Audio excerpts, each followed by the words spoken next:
Removing the agenda around.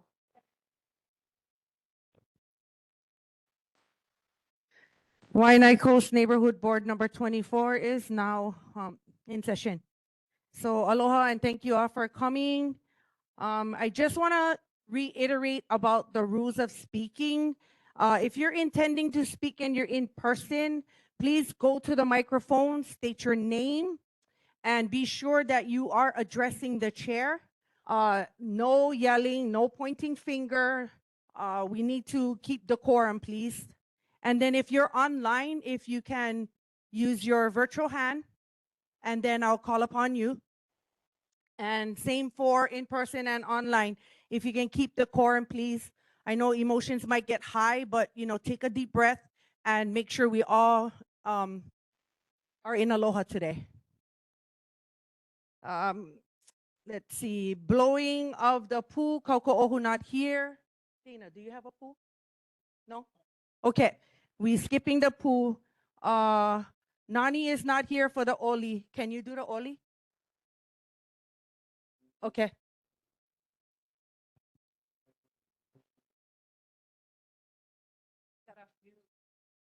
If you can join us, please do. E ho mai ka ike mai luna mai e. O nā mea huna no e au o nā mele. E ho mai, e ho mai, e ho mai, e ho mai ka ike mai luna mai e. O nā mea huna no e au o nā mele. E ho mai, e ho mai, e ho mai, e ho mai ka ike mai luna mai e. O nā mea huna no e au o nā mele. E ho mai, e ho mai, e ho mai e. Amamau.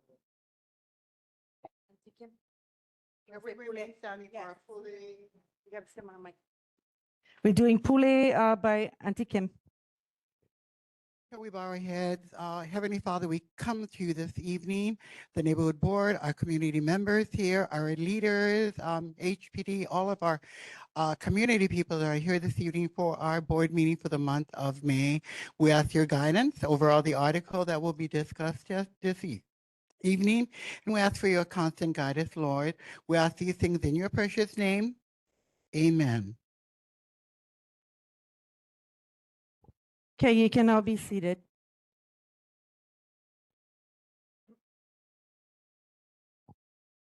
Declaration of any conflicts by board members. Board members to state if they hold any conflicts regarding any issues under board business.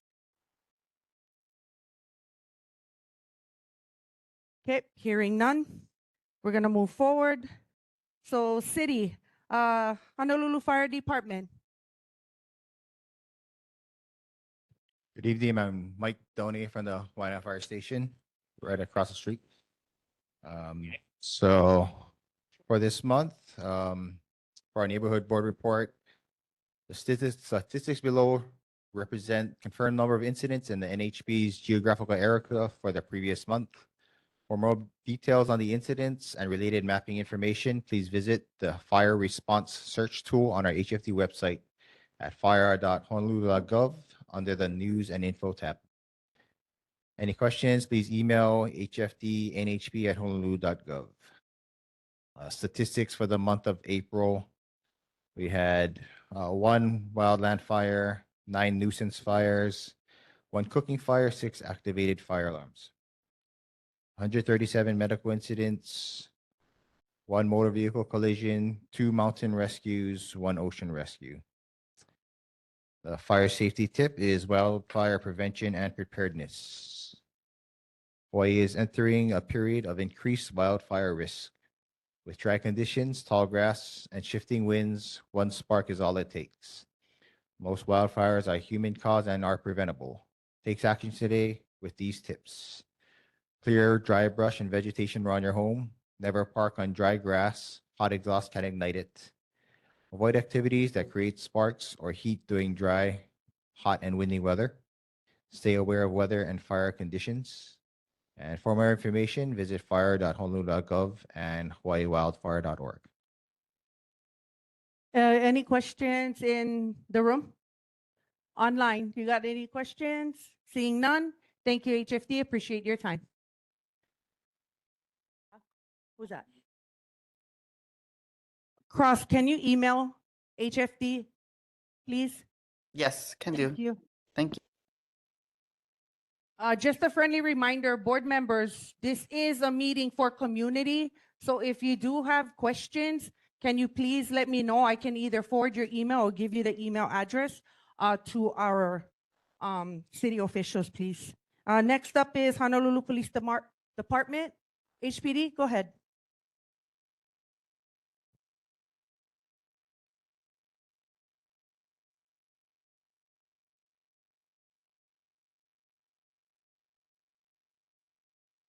Can you unmute yourself?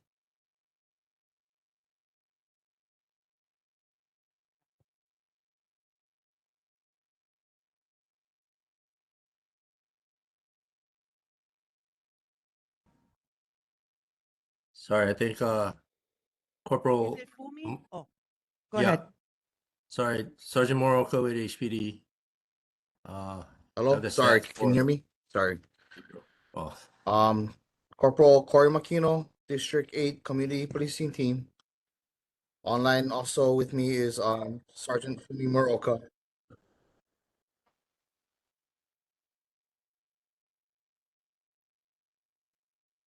Okay, who's gonna give the information? Muraoka or? Can you hear me? Sorry. you're freezing up a little bit. Can you hear me? I can have the stats over here if you can hear me. Yeah, can now. Okay. The stats for the month of April 2026. Motor vehicle thefts for the district, we had 20. Wai'anae area, we had 2. Burglaries was 14 for the district. Wai'anae had 5. Thefts was 105 for the district, and in the Wai'anae area, we had 25. Unauthorized entry to motor vehicle for the district, we had 21. In Wai'anae, we had 6. Moving violations, speeding, 9 citations. Moving, 308. Parking, 133. Total citations issued was 816. Total calls for service for the district was 8,413. And total calls in Wai'anae was 2,106. Open to any questions, comments, or concerns. Any questions from the community in person? Yep, we have Mr. Salcido coming to the microphone. Is it Corporal? Is that Corporal? No, that's Makino and Yes. Muraoka Fumi.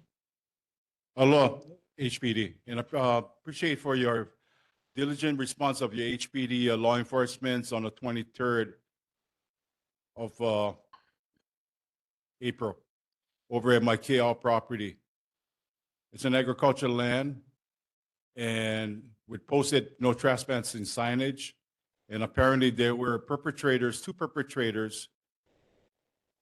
And HPD's response on that became very quickly in no time but when I found my padlock on my gate cut, I had no idea who was on the property.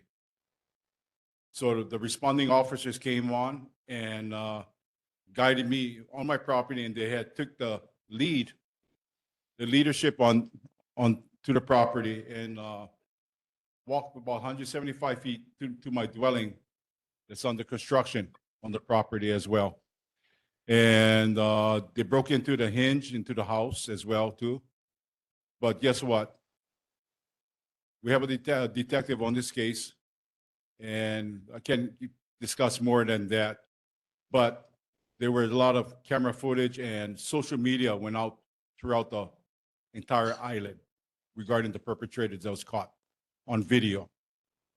So that's a plus. So the reason why I'm coming on board is for those agricultural lands out there, there is Duke's Law, Act 235 out there. So make sure you get your footage, your video footage of your areas that's under your jurisdiction of property ownership of agricultural land. So this is not only a burglary, but burglary on an agricultural land. It becomes an agricultural crime. Perpetrators, at the minimum, we get a Class C felony charge against them. I'm putting this out. Thank you. Thank you, Mr. Salcido. Anybody online? Okay, we have nothing online. Thank you, HPD. We appreciate you. Next up Yeah, is Honolulu thank you. Ocean Safety Department. Evening, board. Excuse me for the voice. Lost it over the weekend. My name is Lieutenant Blake Copperose. I'm with Ocean Safety. I work from Kaena Point, is my jurisdiction, all the way to Iroquois Point. For the month of April, we had 23,524 preventative actions. Preventative actions meaning we stop people from getting into sticky situations in the ocean or preventing them from going into waters that they're not comfortable with. Out of those 23,000 preventative actions, we did have 9 rescues in the month of April. Couple of them being 4 kayakers out at Kaena Point. They were called in distress. Good Samaritan picked up 3. Our jet ski picked up 1 of them, and we brought them to shore. Another one was a missing swimmer, female, outside at Kahe Point. She was later found on the beach. And a kite surfer out at Hull Bush area was also in distress, and we assisted with them. Our near drowning, we had 1 a 6-year-old got pulled out of the pool at Ko'olina. What is it called? Ko'olina, one of the pools out at Ko'olina. It says Ko'olina Villas. We did resuscitate her, and we got a pulse and brought her back. Another medical case at Pokai Bay, a man, 45-year-old, had a seizure. And a 38-year-old slipped and fell at the rocks at Miley Beach. And another woman, 32 years old, slipped and fell at Cal Beach Park. We did have a 1 shark at Kahe Point that was reported in the month of April. Other than that, a lot of our cases were fairly quiet. Any questions? Any questions for the community members in person? Nope. I don't see nothing online. Thank you so much for your time. Appreciate you. No problem. One last thing I'd like to address. Summer coming up. Be prepared for a hot summer. Wear sun protection, wear a hat when outdoors, and drink a lot of water. Stay hydrated. Mahalo, guys. Mahalo, thank you.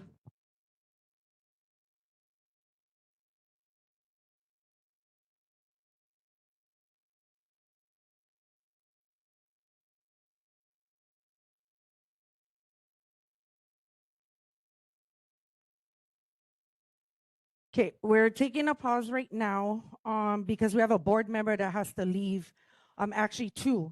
So we're gonna move around the agenda. So for item number 4, it's gonna be number 6 now. Item number 5 will be number 4. Item 6 will be 7. Item 7 will be 8. And item 8 will be 5. Is there any objection to moving around the agenda? Okay, hearing none, we're gonna move forward. So we're filling the vacancy of a board seat. And it is for sub 2 vacancy, Makaha. Just wanna publicly thank Mr. Endo, Calvin Endo, for the time that he's given to the community, and wish him the best. Mahalo, Mr. Endo. So any nominations from the board? Go ahead, Kauko'ohu, grab the microphone. Yeah, make a nomination for Miley DeSoto.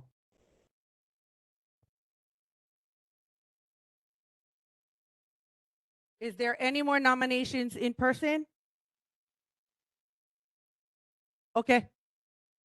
There's no one else, so we're gonna do the vote. Roll call. Okay, when I call your name, please say Miley, or just don't say anything because that's how we do the voting. Okay. Okay. Jordan. Miley, thank you. Haupu. Was it Haupu Kimberly? Haupu, sorry. Miley, okay. Oh, I'll get the afterwards. Lanford Yes. or Miley. Yes, Miley. Thank you. And then Sabian. Sorry, say last name. And I said it. I'm not good with mine. Yes, Smiley. Thank you. Wahilani. Yeah. For Miley. Okay. And then is it cross crowd? Well, I'll just do it in case. Okay, and then Crab. Miley. Thank you. Peterson. Miley, thank you. Newman. Miley. Okay. So that's all 8 members present for Miley, and I will do the oath of office for Miley. Want to take a recess? Okay. We're gonna take a recess right now.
Oh no, I wasn't there.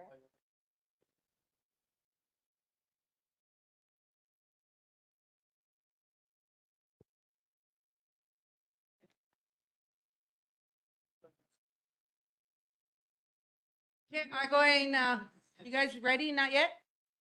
I'll call the meeting to order, but I'll let you guys be ready and sitting. Come.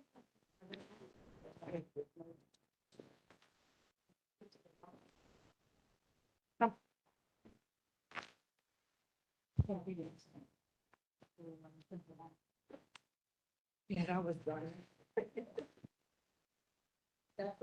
Okay, we calling the meeting to order. Meeting is back in session. We want to congratulate Miley DeSoto. She is filling the seat for sub 2. Welcome. Okay, let's move on to item number 5, resolution Makaiva Hills landfill. I wrote a resolution in opposition. If you folks want copies, you can pass this. I only made 15 because I have to use my own printer. But yeah, I think that should be sufficient. Here, give them this. Oh. Okay, you guys gotta try share because the problem is I only made 15 because NCO never make copies. She forgot them on the printer. We have an extra one here.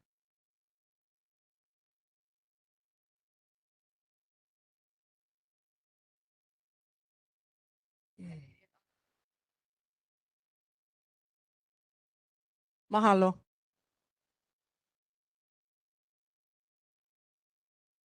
Okay, so the resolution is in the Google Drive and on the NCO's website under Neighborhood Board 24. You can pull it up. So for those online, it is available online on the NCO's website under Neighborhood Board 24.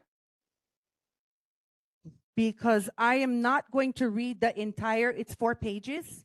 So I will do brief summary. And here I go. Aloha, we will now move to the resolution regarding Public Infrastructure Map Amendment 2026 PIM2 and the proposed Makaiva Hills landfill expansion. This resolution addresses the continued concentration of Oahu's waste facilities on the Wai'anae coast, potential environmental, cultural, and community impacts, environmental justice considerations. It also includes 2 specific requests: an independent health impact assessment to evaluate long-term health impacts on surrounding communities, including Nanakuli and Ko'olina, a formal audit of the Land Site Advisory Committee regarding its failure to identify and finalize a non-West Oahu landfill site. This resolution, as drafted, takes a position opposing the proposed expansion into Makaiva Hills and calls for the city to pursue alternative, more equitable solutions. I will now open the floor for board discussion and any proposed amendments, followed by public testimony.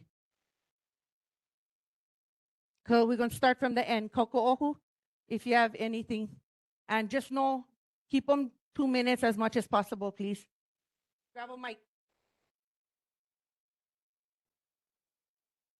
Just a comment, just in total agreement with this new resolution that we're adopting, while changing a little bit of the verbiage to Kako'o on the resolution that was set forward by the Kapolei Makakilo Neighborhood Board.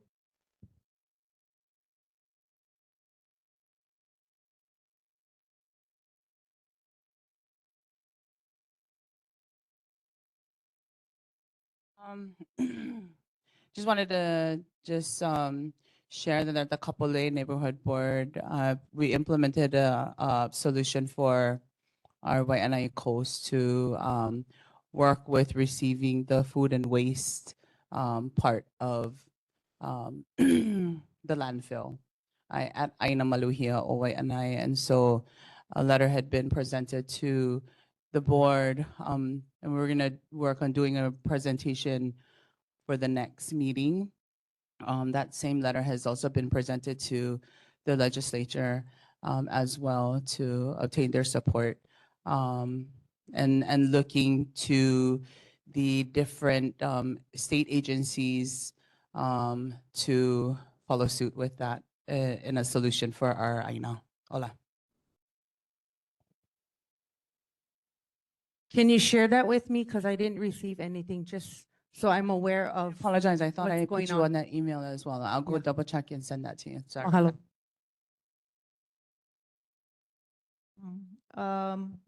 I roughly reviewed the updated draft, Chair. Thank you for all your effort of putting this together for us. I'll be in support of this resolution as we move forward. Thank you.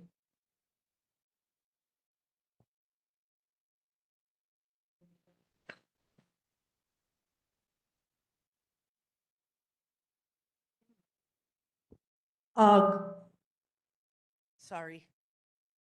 Board member online, Board member Lanford, do you have any comments? No, no comment Or at this input? time. I refuse to accept Uncle, them. you stay on mute. Yeah, Okay, now we can hear you.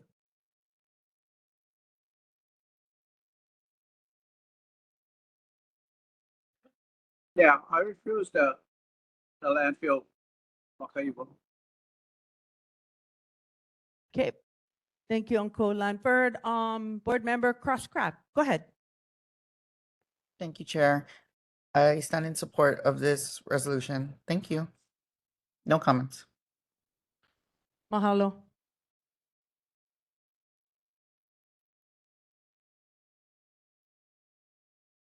Was pretty fast. Okay, so now we're gonna go to community input. Give you guys 2 minutes, come to the mic and share.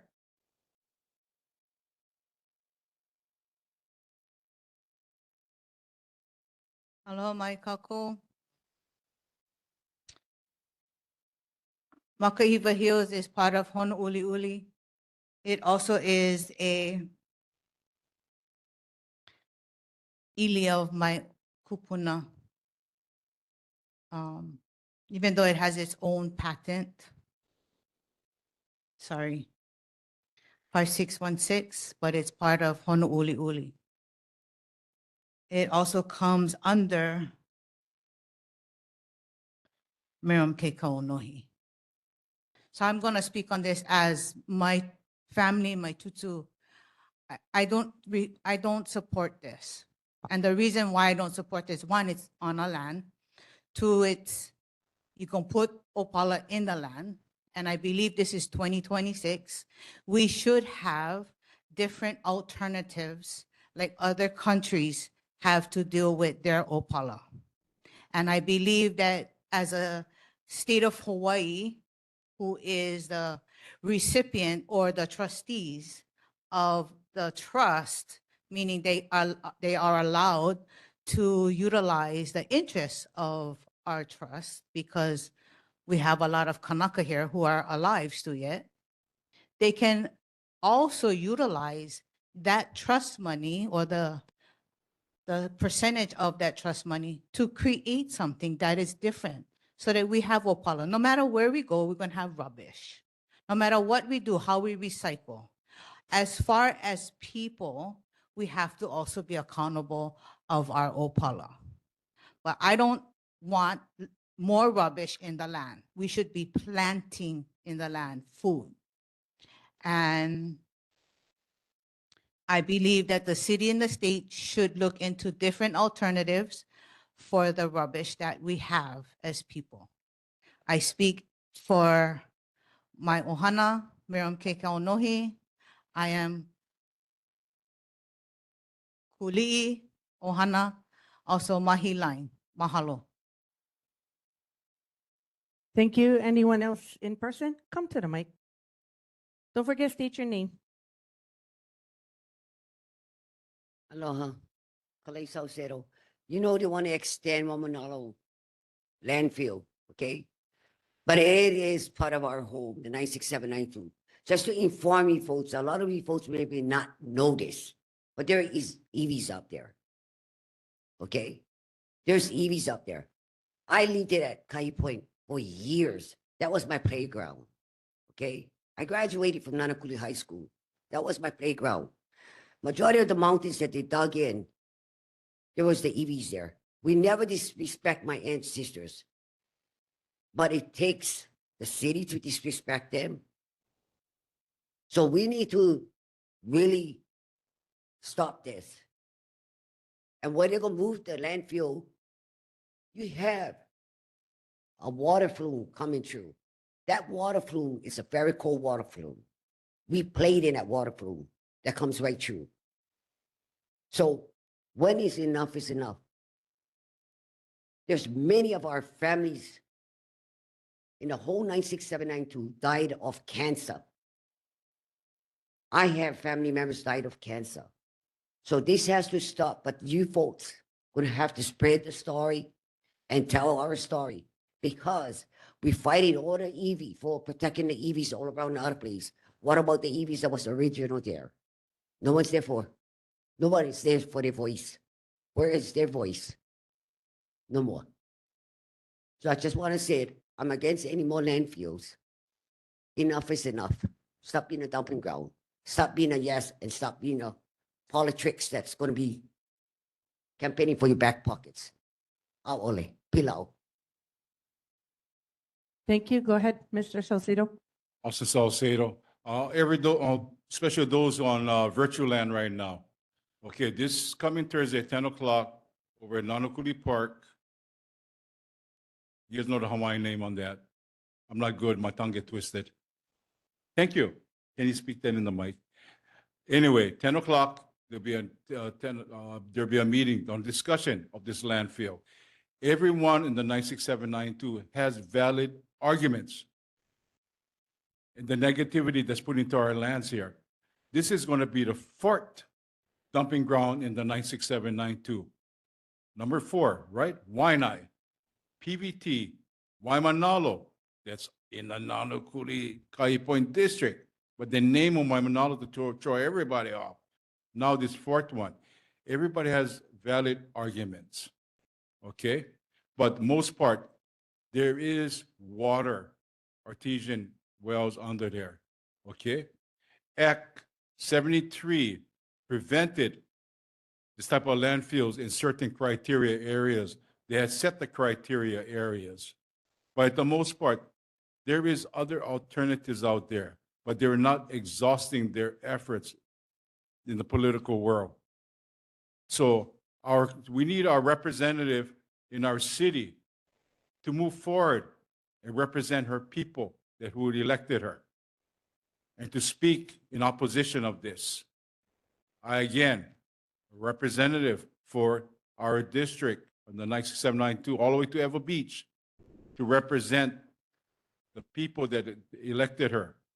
So with that said, I stand in opposition of this. I support the people because I'm born and raised here. Now I'm retiring here. Aloha.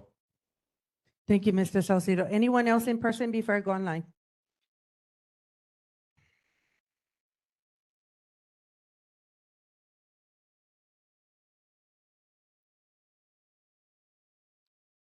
How's it, Pete from Akaw?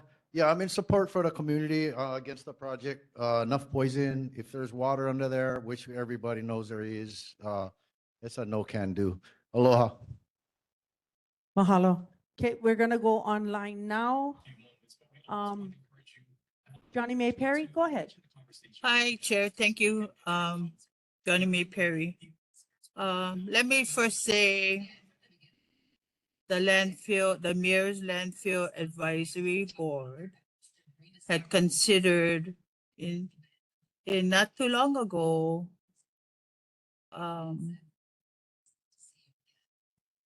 the ranch, the Makaha, the Hikilolo Ranch, that was a site. Another site was Upland Nanakuli, which is Wai'anae Valley Road. Okay, so you all prefer to have it there, the Waimanalo Gouch. You all prefer that as a choice.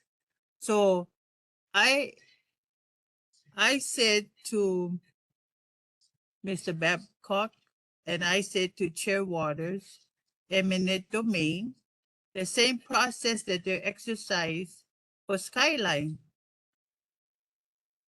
Waimanalo Gouch is not in 96792. It is yes, Council District 1. It is yes, Senate District 22. It is not in number 24. So if you prefer Ikilolo Ranch or Wai'anae Valley, which we should be protecting number 24 boundaries. Okay, that's what we should be protecting. And if you did not know, the chair from Nanakuli went to Makakilo to get approval for Waimanalo Gouch to go under Nanakuli Maili district. They supported her request. If you did not know, the neighborhood plan commissioners are redrawing the boundaries. Redrawing the boundaries. So if you did not know, that's what happened, that the Nanakuli chair got approval for Makakilo to put Waimanalo Gouch in the Nanakulimaili district. Why? My understanding there's a community benefit. I don't know how true that is, but no, eminent domain, expand the gulch and not up Wai'anae Valley. Thank you. Thank you, Johnny May. Okay, there's no further discussion. So now we will, seeing no further discussion, we'll proceed to a roll call vote.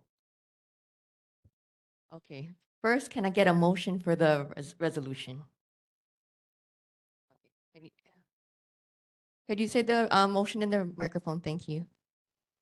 Board Member Wai'anae, I put the motion out for this. Second, Richard Leder. Richard, okay. Second, Richard Leder. Thank you, Richard. Okay, so I just want to double check that the motion is to support the resolution that this draft has been made.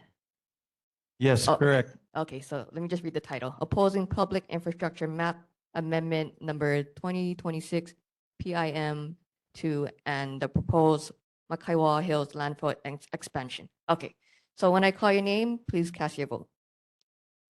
Joe? Aye. Aye. Miley? Aye. Aye, thank you. Kimberly? Aye. Thank you. Richard? Aye.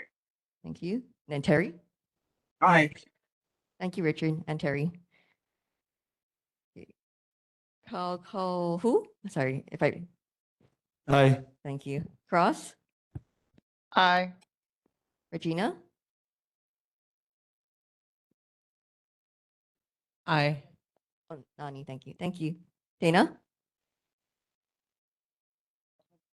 I'll abstain. Abstain, got it. Okay. So with that, I have 8 ayes, 0 nays, 1 abstain. This resolution has been adopted. Okay, thank you, everybody, for your input. Much appreciated. Okay, moving on to next agenda item. We are on military official report, Army Representative, Lieutenant Colonel Straw. Evening, Major Wolf. I am here on behalf of U.S. Army Garrison Hawaii and Lieutenant Colonel Stroh. I have one update for the board this evening. The issue was raised of concerns about the use of chemical dust suppression in military maneuvers. The response from U.S. Army Garrison Hawaii Environmental and Public Affairs is the dust control products, sometimes referred to as rhino snot or gorilla snot, are water-based polymer stabilizers that have been used in limited controlled areas, such as designated training ranges and select helipad surfaces. They are not broadly applied, and there are no routine public access areas where they are applied. All applications of these materials fully meet environmental compliance standards. There is no indication this controlled limited use presents a health risk to the community, environment, or groundwater. We continue to rely on our environmental professionals to ensure all activities meet required safety and environmental standards. And then I will post a link where the data sheets can be found. That is the one update that I have, and then pending questions that I can take back to U.S. Army Garrison Hawaii. Sir, can you send that link to my email? Yes, I'm ma'am. sure. Okay, thank you. I really appreciate that. And then I'll share it with those who had those concerns and other members in the community that want it. Yes, Chair. Anybody in person that would like to speak? Come up to the microphone. Can you guys stand in line so we're not waiting for you one by one to make it faster? Thank you. Aloha, Kale Salcedo. Sir, you had mentioned there was rhinoceros snot that you're supposed to no longer use it, but yet it was sprayed at Makua. The thing is, we just had this Kona Low happen. So you can imagine all that water coming down, including the pohakus that was pushing it down. Now, those things break up like little rubber. It goes into our ocean, okay? When our ohana goes fishing for cow, they are eating the fish. That is a big concern. And you say this doesn't cause any health issue. Yes, it does. It's a cancer causing thing.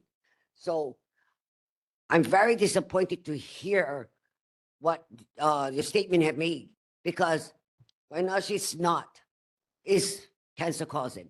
But my concern is because it was sprayed as a dust blocker at Makua, which has had one big, a lot of rocks came down. So all those things you guys have sprayed is now in our oceans. So that's a big concern. So I would appreciate if the Army be more transparent to the community. Mahalo. Thank you, ma'am. I'll pass on the concerns. Aloha, Austin Salcedo. Regarding this, members of our board had actually asked for sampling of the ocean water. Chair, can I ask a question? If one of our board members had been requesting years of the analysis of the sampling of the ocean water at the Makua area. And can I put you on the spot? Joel, was there any EIS study on the water itself sampling by the Department of Health, state? None whatsoever. Huh? Thank you. That's a response. So there was, although what I'm hearing right now is a request from years of the request from our board member. And there was, apparently our answer was, there was never ocean water analysis taken, samples, to find out if deposits from Makua range had gone into our ocean water because of floodwaters. So that's our answer over here. We need to go back and find out, and you folks need to collaborate. The answer is we need to collaborate with the State Department of Health, Clean Water Branch, to take sample analysis to find if any type of rhino snot deposits have entered the ocean water, and also ocean life in that area. That's all I have. Thank you. Thank you, Mr. Salcedo. Anyone online? Oh, Johnny May, go ahead, Johnny May. Oh, thank you, Chair. I'm not sure the question just posed if the senator need to request funding to have the study done. So maybe that could be a holdup. Thank you. Thank you, Johnny May. Okay, seeing that there's no more questions, we're gonna move on. Now, item 7 is presentations. Oh, you know what? I'm sorry. I need to go back to 3.4, Board of Water Supply. Forgive me. Go ahead. Bright green shirt. Kind of miss me with this bright green shirt. Kauai Hilo with the Board of Water Supply. Last month, April, we had 3 big main breaks, all on Farrington. April 14th, the 16-inch broke. That took 3 days to fix. Then an 8-inch coming off the 16-inch main broke. That lasted 1 day. And then, so this is all in front of McDonald's Wai'anae. Then further down by the bridge broke. So we had to fix that. So that's the 3 big ones that we had. General water announcements. Water conservation. Recent storms may have brought rain, but water conservation still matters. Rainfall alone is not enough to offset everyday water use, especially during the warmer summer months. That is why it is important to continue using water wisely and doing our part to prevent waste. Here are some easy ways to save water this summer. Water your plants early in the morning to reduce evaporation. Take shorter showers. Check for toilet leaks. A faulty flapper is often the culprit. Do not let the faucet run unnecessarily. Apply for BWS rebates on water-efficient appliances and systems. Using water wisely helps conserve this valuable resource and can help lower your water bill. Get more tips at www.boardofwatersupply.com/7 ways. Any questions? Mahalo, BWS. Anybody in person has any questions?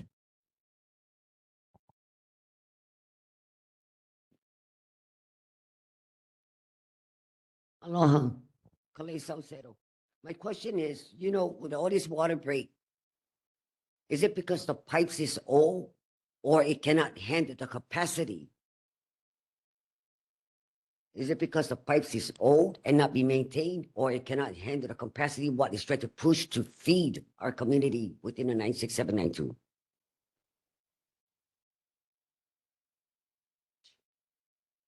It's mostly from corrosion.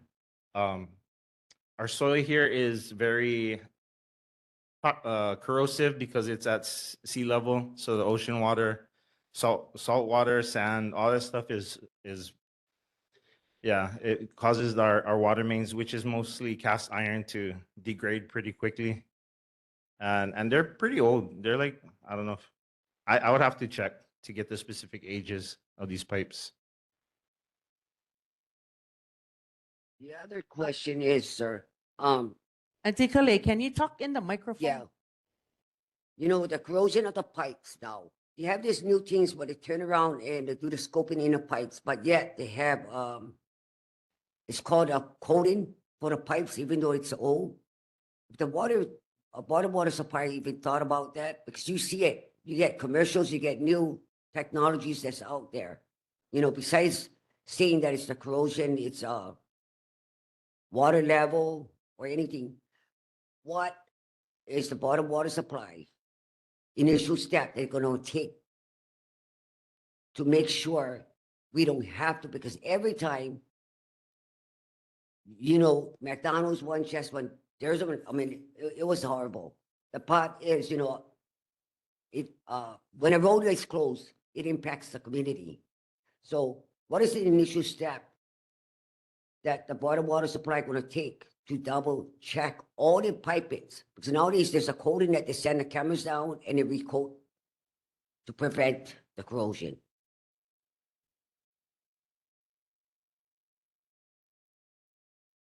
I heard your question, and I'll relay that back to my upline and find out.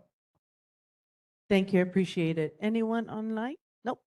Thank you so much for your time, appreciate it. Have a good evening. Okay, next one up is presentation. So Kamaile is not here and DLNR is not online yet. So when they are online, oh, you're in front of me. I thought you was online, sorry. Okay, so we're gonna skip Kamaile. When they come in, then we'll go back to them. DLNR, Pua, go ahead to the microphone. We're not gonna make this long. All I need you to tell us is what is the update in regards to time, He going to the do it time then. frame. So aloha, I'm Pua Ayu from the Department of Land and Natural Resources. Mahalo.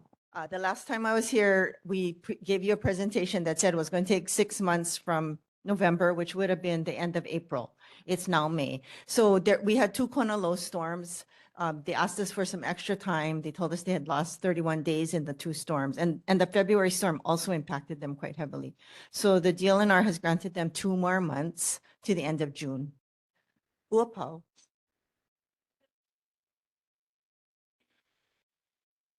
Thank you, appreciate it. Did you need something to add? Quick, nope, good, because that's what we wanted, was an update on the date in you guys, when you guys supposed to be moving. Okay, yeah, just here for answer questions or whatever. If Okay, anybody get questions for them? In person? No? Okay, hold on. Anyone online has questions? Johnny May, go ahead. So Chair, does that mean will they come back for sure in June? If not, I'll ask my question. I will have Pua do an update in July. And In let us July. know what's the deal, because it's end of June is their deadline, so July will follow up. Okay, thank you, Chair. No questions. Go ahead.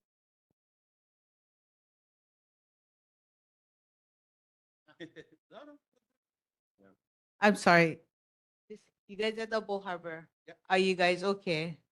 Like, no, That's the chair. I'm sorry. Calamine, I just was asking if they were okay, and I know they gotta go up to the, what's that called? The Puhonua, right? Maukasai. I'm just a community member trying to ask if kokua is needed. That's all.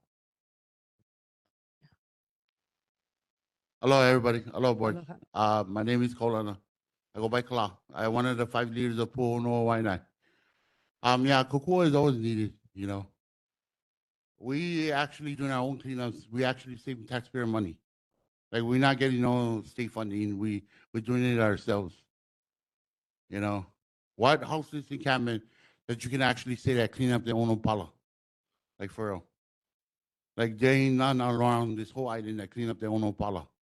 We took the liberty of holding our commitment, and we're still going to hold our due diligence as a village. Even after we move, and even if our opala is still there, we still going to go back and clean them because of our commitment that we made. That's all. Hello. Okay. Nobody get questions online and in person? Thank you, guys. Appreciate your time. Appreciate it. Thank you, Pua. Okay, next we're gonna do Planning Solutions Incorporated, PSI, Jim Hayes. So they're gonna refer to this packet. There's extra packets there. It's this one. Mahalo, Chair. Mahalo, members of the board and members of the community. I will be speaking to a handout that's right over here on the corner if anybody's interested, okay? Is this better? Yes, ma'am.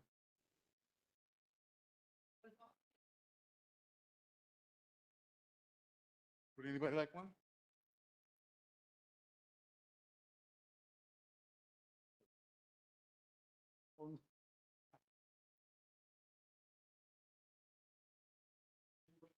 You guys need.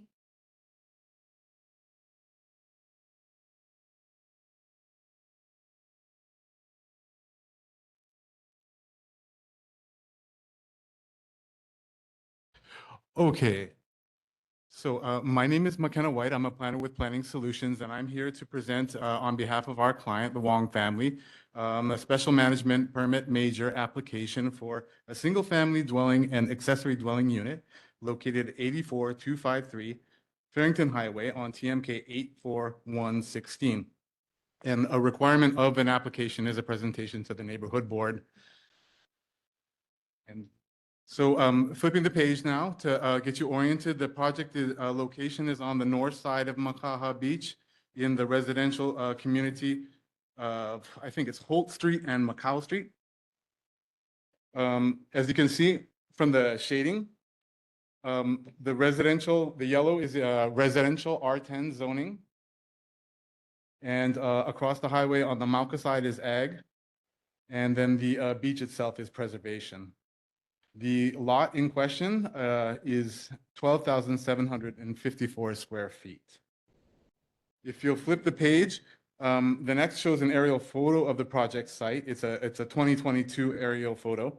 The site is currently undeveloped. It's between two developed residential lots. And as I said, it's in that residential community of Holt Street and Macau Street.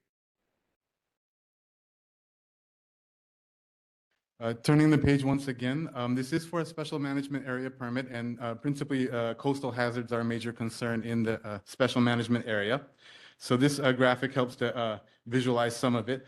In blue is shown the sea level rise exposure area, sometimes referred to as the Slarexa. This is at 3.2 feet of sea level rise, which is projected for 2100. So the lines that you see in different colors are coastal erosion hazard areas. I'll walk you through them. On the most Makai is the green line. That's the current vegetation line. That's where vegetation is now. And then each successive line is a projection for the future. So the yellow line shows coastal erosion at 0.5 feet of sea level rise. The gold shows it at 1.1 feet of sea level rise. The orange at 2 feet, and the red at 3.2 feet, which is, as I said, projected for 2100. Okay, all of the development which is proposed as part of this residence will be outside of the shoreline setback area. And also the erosion hazard area, excuse me. If you'll flip to the final sheet, then you'll see the project plan. It shows the orientation and situation of the structures on the lot. So up at the top is Farrington Highway, and then in yellow is shown the TMK boundary. The ADU is closer to the highway. That will be a 2-story ADU with a garage on the bottom and a dwelling on the top, accessory dwelling, excuse me. And then the main residence will be a single-story building closer to the shoreline setback area. As you can see, they'll both be set back much further than the residences on either side of it. It will be observing the 75.4-foot shoreline setback, which is indicated in this area. It'll be outside of the SLREXA, the sea level rise exposure area, and the shoreline erosion hazard area. And it will comply with all applicable plans, policies, and controls for the area. No variances are being requested for height or setbacks or anything like that. So it obeys the development standards for the R10 area. And that's all I have to present. But if you have any questions for me, I will try to answer them, or I can take them back and get answers for you and channel them to the chair. In person, come to the microphone. If you guys can stand. Law, I'm Austin Salcedo. What is this particular operation? What's the intent of this operations of these dwellings? How many bedrooms is going to be installed into this dwelling? Mr. Salcido, can you ask all your questions, because should be addressed to me? Ask all of the questions and he'll answer it in its entirety instead of back and forth. Basically, what is this, their operations of this, type of unit? It's an ADU. How many bedrooms? Okay. Are they intent for a group living facility? Are they going to present a conditional use permit before the board for acceptance? And is there neighborhood board, neighbors in the surrounding area has gone before them for an acceptance? If this is going to be on a group living facility, I'm a take on that area itself, because I'm a landowner in that area. It's maybe about a quarter. And basically in opposition if it's going to be a group living facility. Opposition. Okay. Can you come to the mic and answer? Thank you. Thank you for your question, sir. No, it's intended to be a single-family residence. It will not be a group living facility. There will not be a conditional use permit application for it. It's supposed to be the primary dwelling of the people who are applying, sir. They will have an accessory dwelling unit, so sort of like a guest house. They haven't decided on the total number of bedrooms for the design. I know that they're still working on it, but they will be submitting the construction drawings as part of the permit application. And at that time, there will be another public hearing, and folks will have a chance to review the plans and look at them and then provide comment at the hearing that will be part of the permanent record. But yeah, it is intended just to be a single family residence for the family applying. No, joint living or communal living or this other. Anyone? No bed and breakfast, sir. Anyone in person? Because I have someone online. No? Oh, come to the mic. Madam Chair, Board, Blessing Star de la Cruz. I understand this is a single-family dwelling. The ADU in request is on a second floor. So to my understanding, under medical law regulations, how is that possible on the permit, having it a garage underneath? I mean, you're telling me that the people that's gonna be in the bedrooms are bedridden? So that's a different classification under the ADU. So please, board, look into it before it's just a single family home, before it can venue out. Thank you.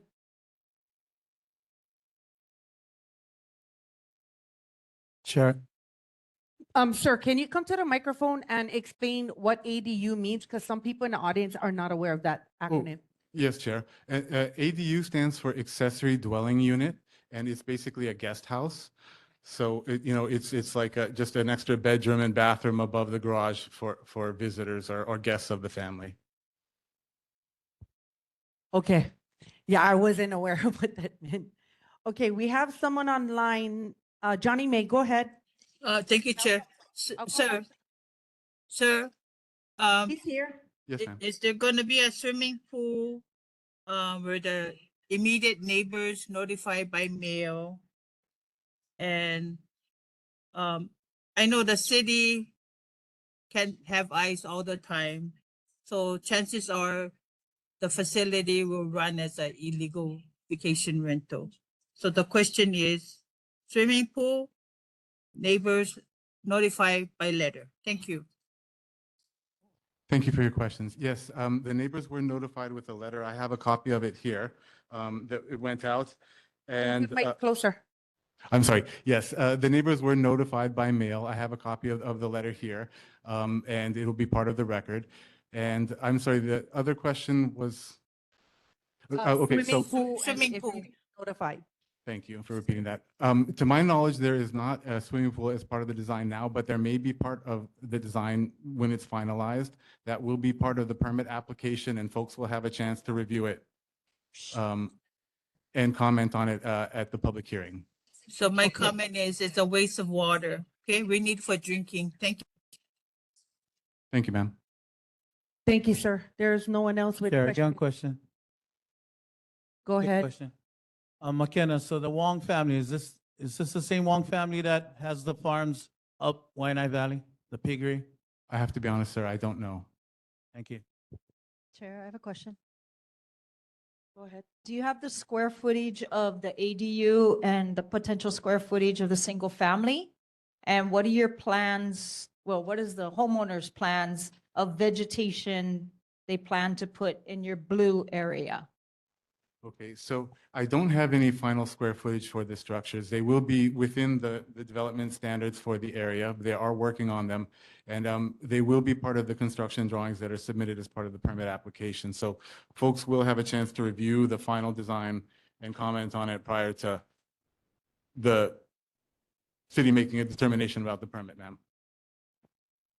Okay, so will you be notifying me so that I can have you folks go to our housing committee so that it can be hashed out there and then come before the full board? Is that something you guys are going to do?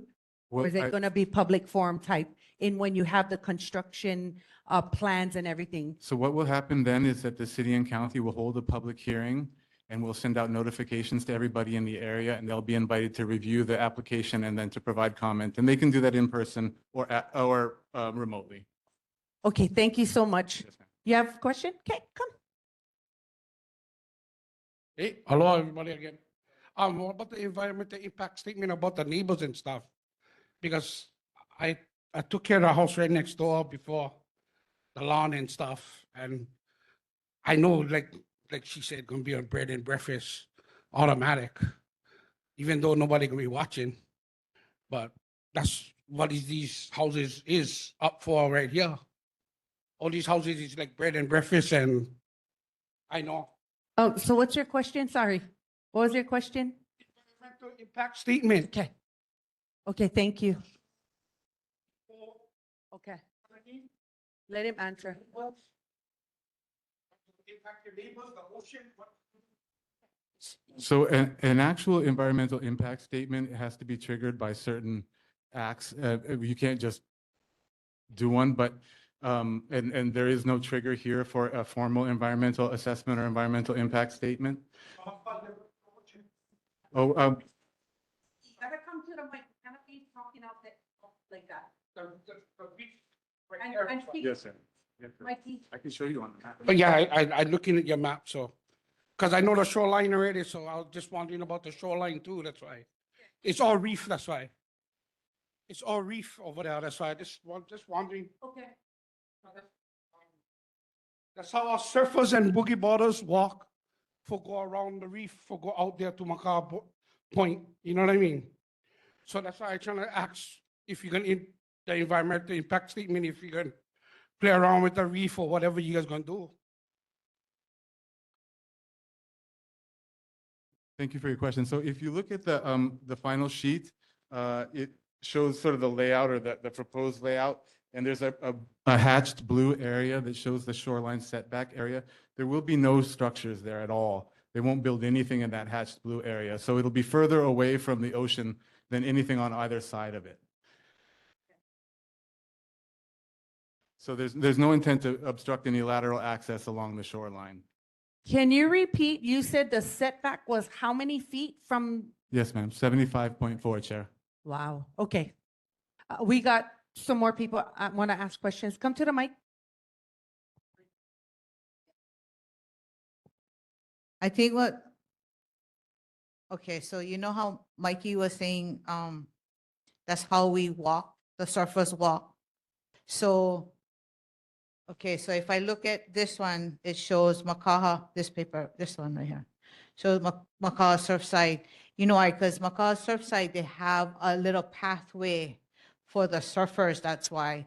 And I think that's what he was trying to address is, will that impact like a pathway?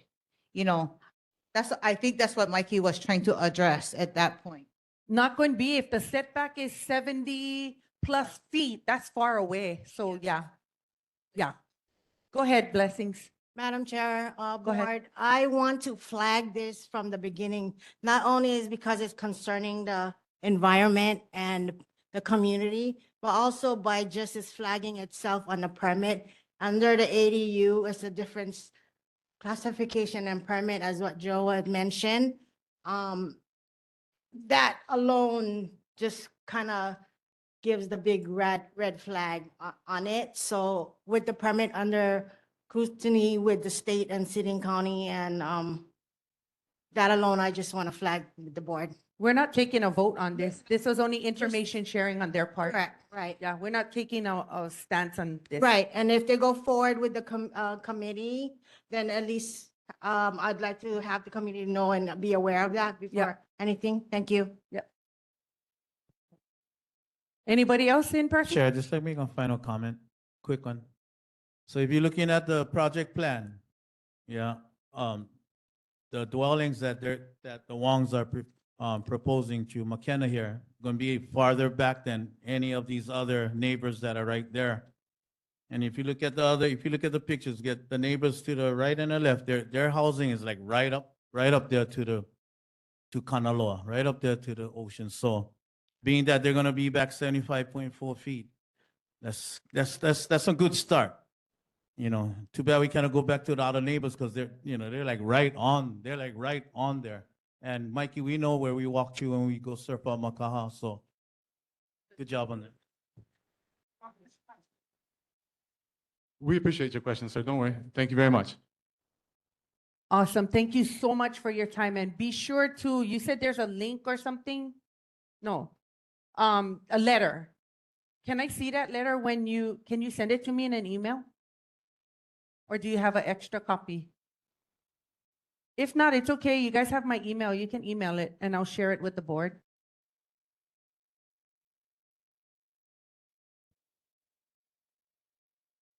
I apologize. We just. Can I have it? Yeah. Okay. Okay, awesome. Thank you so much. I'll scan it and send it to all of us. Thank you so much for your time, sir. Appreciate you. Looking forward to that public hearing. If you can notify us, that'll be great. Okay, have a great evening. Okay, we're gonna go back to 6.1, Kamaili Academy, Principal Kepka. Okay, aloha. Ikalamai for being a little bit late. Okay, hey, so I'll be kind of quick. I just wanted to thank you, Chair, for getting me on this agenda relatively short notice. I just wanted to let you folks know of a project we're working on. So we're really working hard to improve like safety of our kids getting to and from school. Our school is on Ala Cal Street, and so for years I've been working on like how to get kids to use the crosswalk and like really kind of slow it down a little bit. So we partnered with Department of Health and we're doing this quick build project. And essentially in front of us is like, we're trying to make the crosswalk more exciting and engage the community in it. So we're trying to just get support from the community. We've been engaging our school community to essentially make a mural on our crosswalk. And then we're gonna be installing some like delineators, the things that kind of go up to so that people can't park in the crosswalk. Because the big problem we have now is like cars are parking in the crosswalk, and then it's hard for the kids to get through. So we're going to put a mural where kind of the crosswalk kind of skirting is, and we'll put up these delineators. And we've been engaging our school community and sort of the mo'olelo behind the mural. We selected an artist. Her name is Kukui. She's done the mural around our library, and there's a mural down in our mala. So we feel really comfortable with her, and we've been working with the Department of Transportation and everyone just to make sure that we're following, all the rules, et cetera. We have to present to the mayor's Culture Arts Committee as well. But one of the things I just wanted to share with the neighborhood board to see if there's any questions, concerns, things to think about as we move forward. But I shared a slide deck with you folks. I don't know, did you get it out? But at the heart of it, we're really just trying to increase visibility of the crosswalk for our kids, kind of slow people down a little bit as they come through the crosswalk by, making it, here's the crosswalk, you folks can see it, and then really engaging our students and community in a project that's going to encourage use and safety. So that's kind of at the heart of it. There's a couple examples of different projects that they've done around Oahu, and but it's pretty positive project.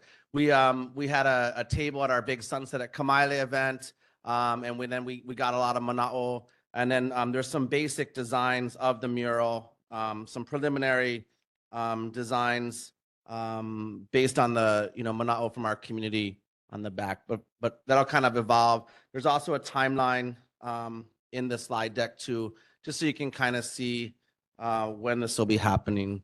So we're hoping, if everything goes well, to kind of start painting, towards like the end of the summer, kind of ready for next school year. Yeah.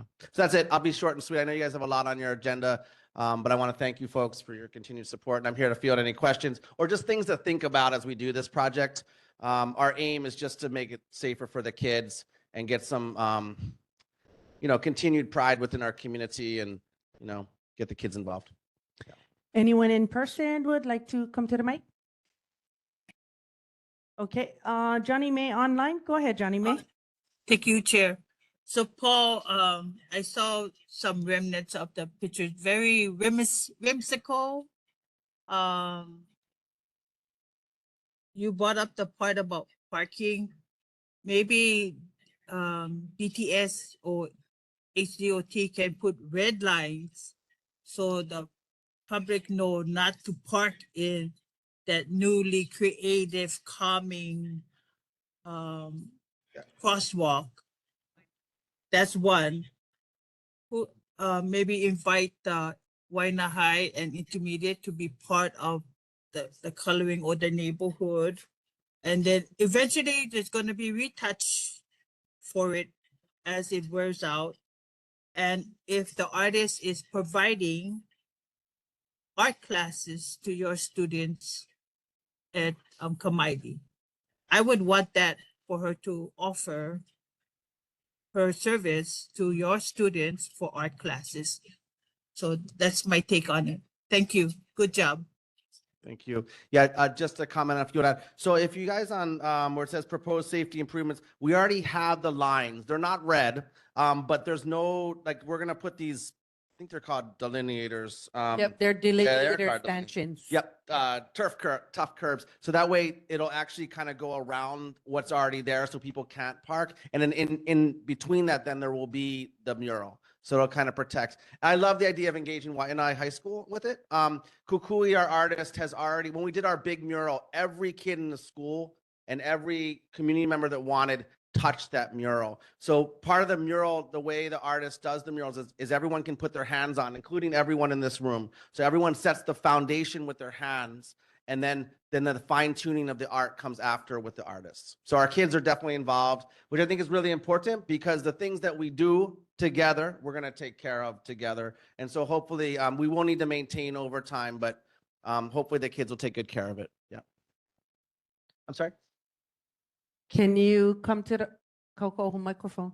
Sorry, what date is that with the mural? Yeah, so, well, we have a tentative timeline, but we're probably gonna, and I'll announce to everyone when we're doing it, but probably it's gonna be like August, September, by the time we actually get to put it out. Yeah. Yep, good question. Okay, there's no more questions. Thank you so much for your time. Appreciate Yep. you. Thank you, Johnny May, for your feedback. Appreciate it. Mahalo, gang. Okay, thank you. Moving on now, we're gonna go to community concerns. Be mindful, you limit to 2 minutes. Come to the mic, state your name, state your question, get to the point so we can move on. Anybody in person has a community concern? Come to the mic.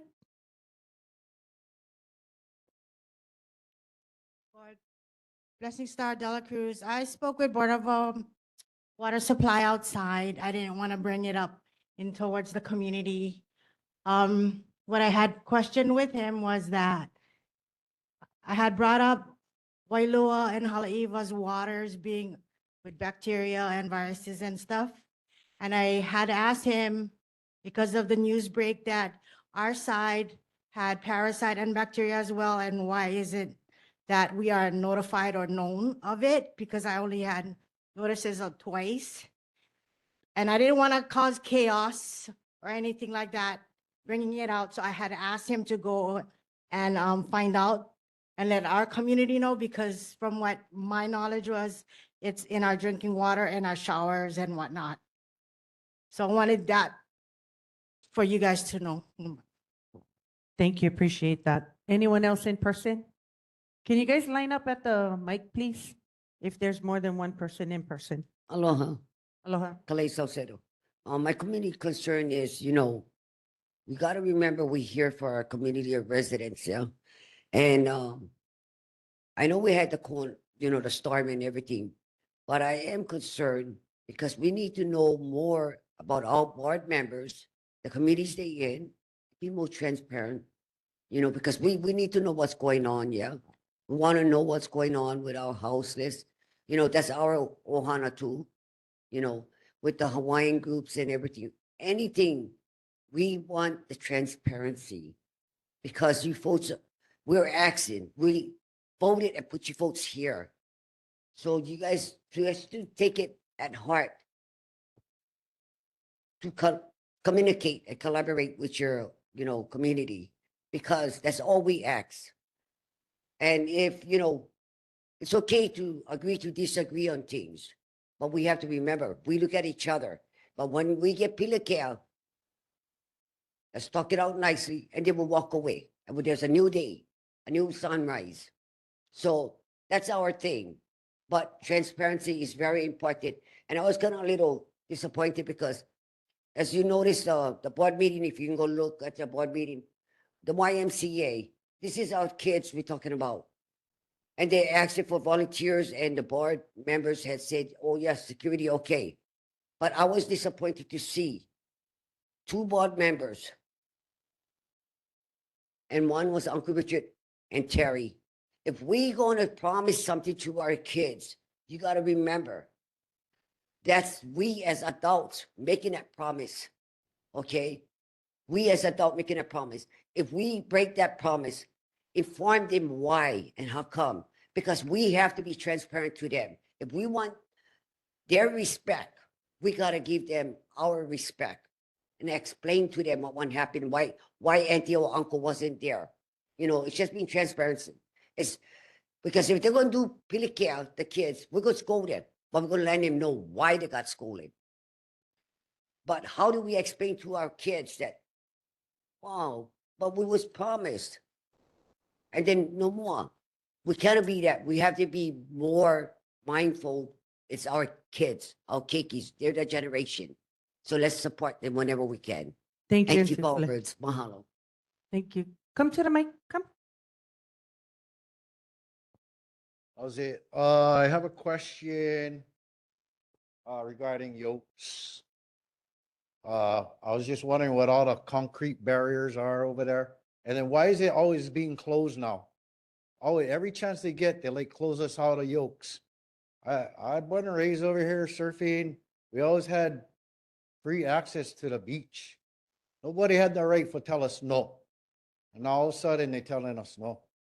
I don't get it. I don't know what those concrete barriers are. Is it to keep cars from driving on the beach because they don't want to do their job and give those guys tickets? And because it's an eyesore.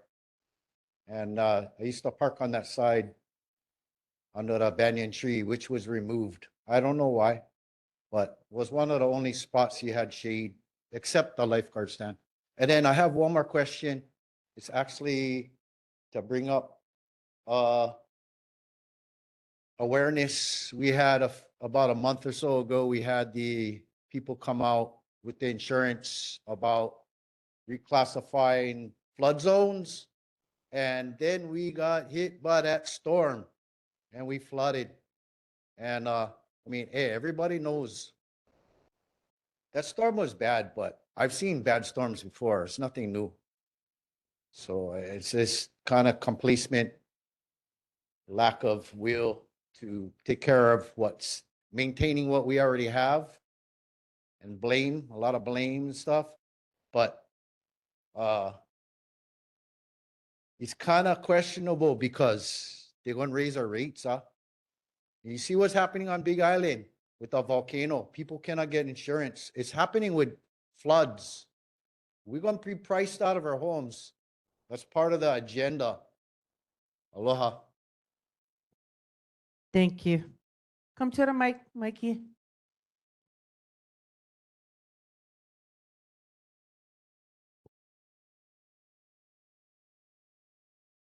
Michael William Capolino Eli.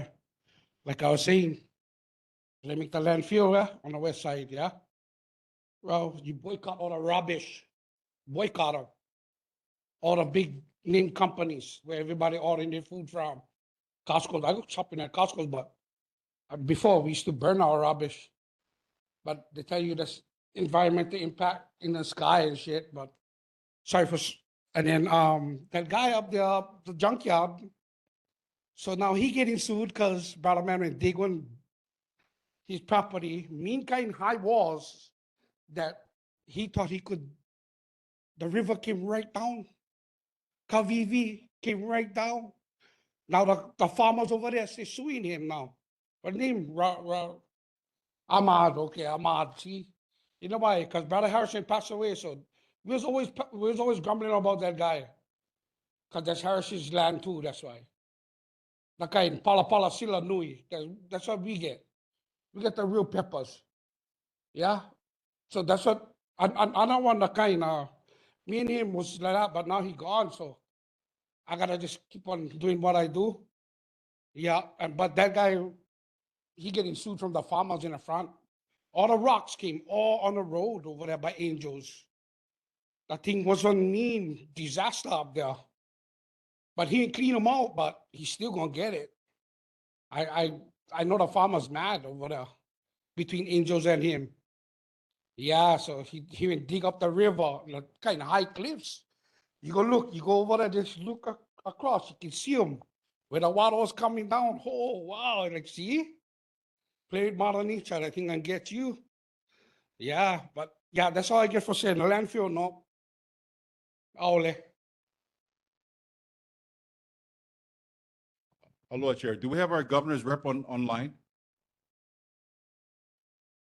You can ask questions when the rep is on. Okay, for the purpose of this, let me set the dialogue right now, brought it to the non-equity board.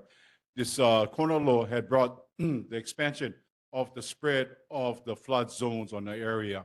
What that does is putting more pressure on those kupunas who lives on a set income and have mortgages. So now these mortgages are going to contain the landowners to acquire with mortgages to acquire insurances.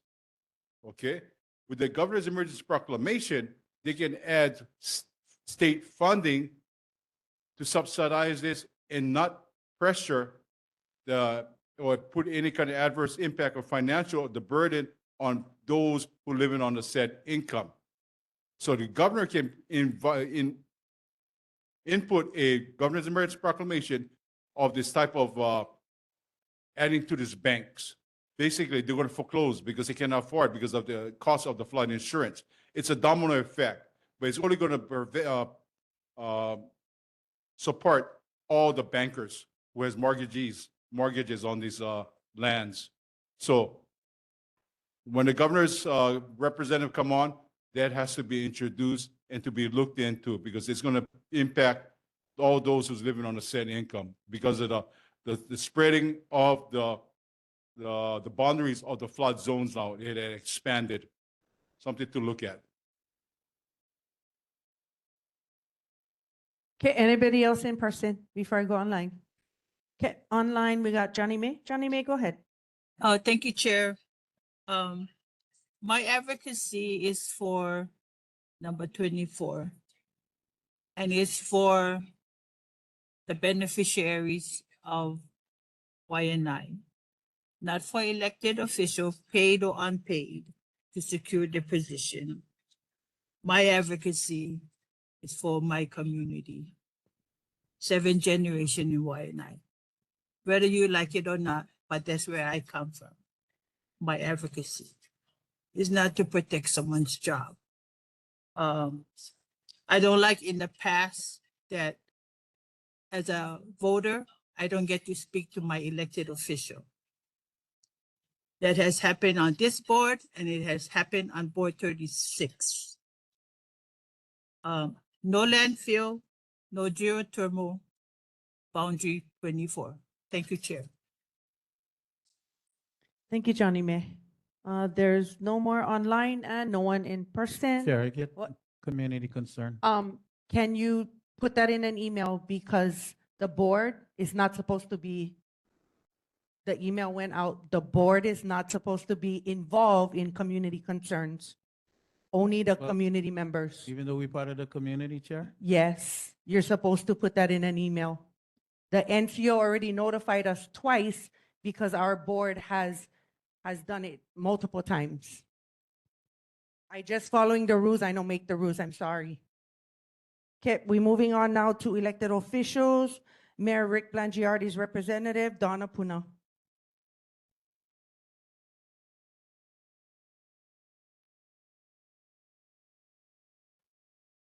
Okay, we're gonna move to the next person, Council Member District 1, Andrea Tupola. Sorry, just for clarification, once again, we don't ask any questions. Only under community concerns or no questions whatsoever. All questions should go through email. Governor Green's representative, Diamond. Sorry, that's a Hello, point of Chair? clarification. Sorry. Huh? That was a point of clarification. So going forward, we do not ask any questions with regard to community concerns. Yes, And we forward None. that to you in an email. yes. And then any concern, any questions that we have as a board member, we don't ask the question, we forward it to you in an email. Or to the person that you know that you're addressing that to. Like, for example, if you want to talk to Andrea Tupola, that's something you can address to her. And the purpose of Because- this was for, Because multiple times the board has, when community had concerns, board members went in and pretty much went back on the person after they're speaking. We're not supposed to be doing that. And So- so everybody had the email from the NCO twice about this. So you got to go back to the email because like I said, I don't make the rules, I just follow the rules. Chair, I got a question on that. So everything, to my understanding, everything is recorded over here. So when we do say it's recorded, so if we can ask questions, I'm gonna be on the email. It's not recorded for the whole public to see. Okay, wait. Just want to double check. So the question is like for community concerns, you guys want to say a concern, right? Well, we're Okay. part of the community, so we wanna, yes, Okay. say our concerns too. Okay, so the best way for this would be either email directly to the council member or your mayor's rep. And we also have the mayor's rep concerns at the front. If you write down your concern there, I can take it in and take it back to our office. And if it's for the city departments, we'll forward that over to. So would that be recorded as well? It won't be recorded, but, So I was getting at. okay. So if anything. So it won't be recorded, but when we send it to the departments and the mayor's rep says the report, those concerns will be on there with the response. Right, but that's why we get Olelo too, right? So everything is recorded, so. Yeah. I mean, we part of the community too, so I look at it as, At the, you know, it's not fair. yeah. Yeah, so if you guys, yeah, form is at the front desk. Can you go to the microphone? Just so people online. The board only wear one hat, cuz. So you not can just be grumbling with the board, yeah? He wear his own hat, but like one representative. Like Chris get a couple hats, and he can talk with the community too, you know what I mean? You guys loses. That's why First Kingdom would be more better. Telling you. Wouldn't be all this kind, everybody bumping heads. And that's what they like us do. They like us guys fight each other, grumble with each other, and set rules. But we can set our own rules. But remember, when you join the board, you're joining the board and there's all the rules. And if you don't like the rules, then maybe you shouldn't be on the board because I don't make the rules. But look, I just follow like the me, rules. yeah. Have a good evening. Do you get one? Go ahead.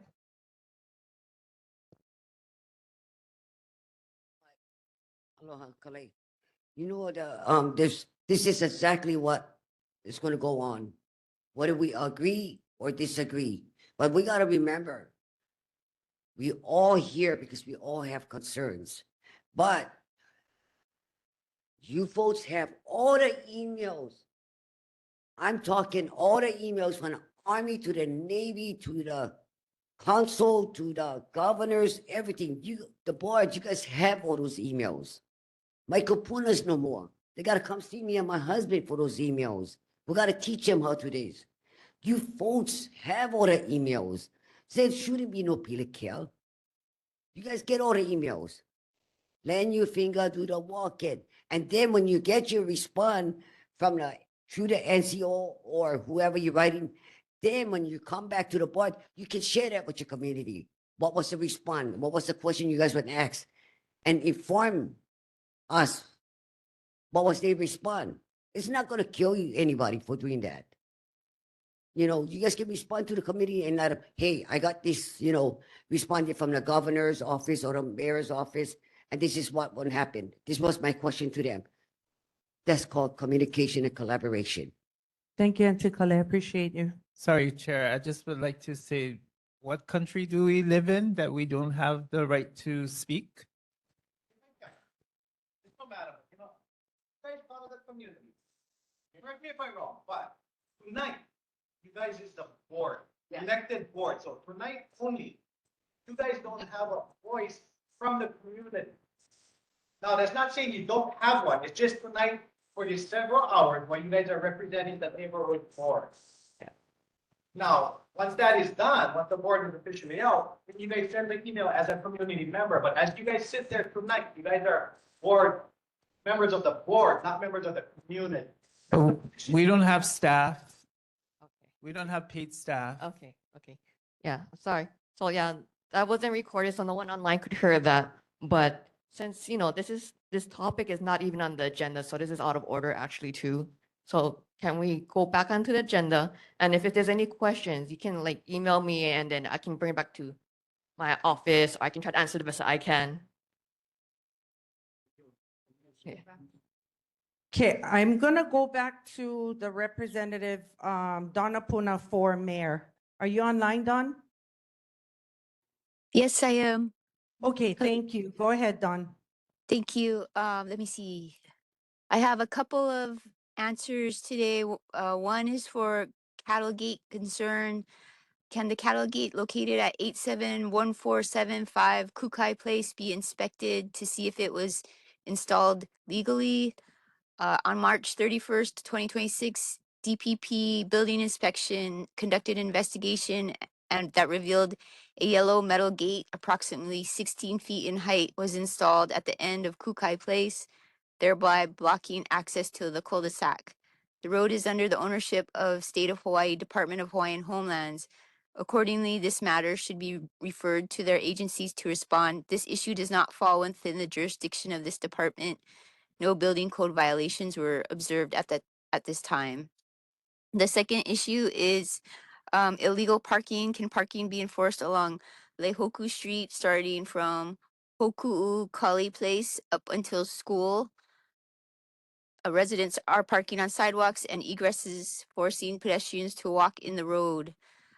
From HPD, from March 11th to 18th, 2026, officers monitored Lehoku Street and issued 23 citations for various violations. Officers will continue to monitor the area as caseloads permit and take enforcement action as warranted. Those are my two items. Thank you.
This thing is back in order, please.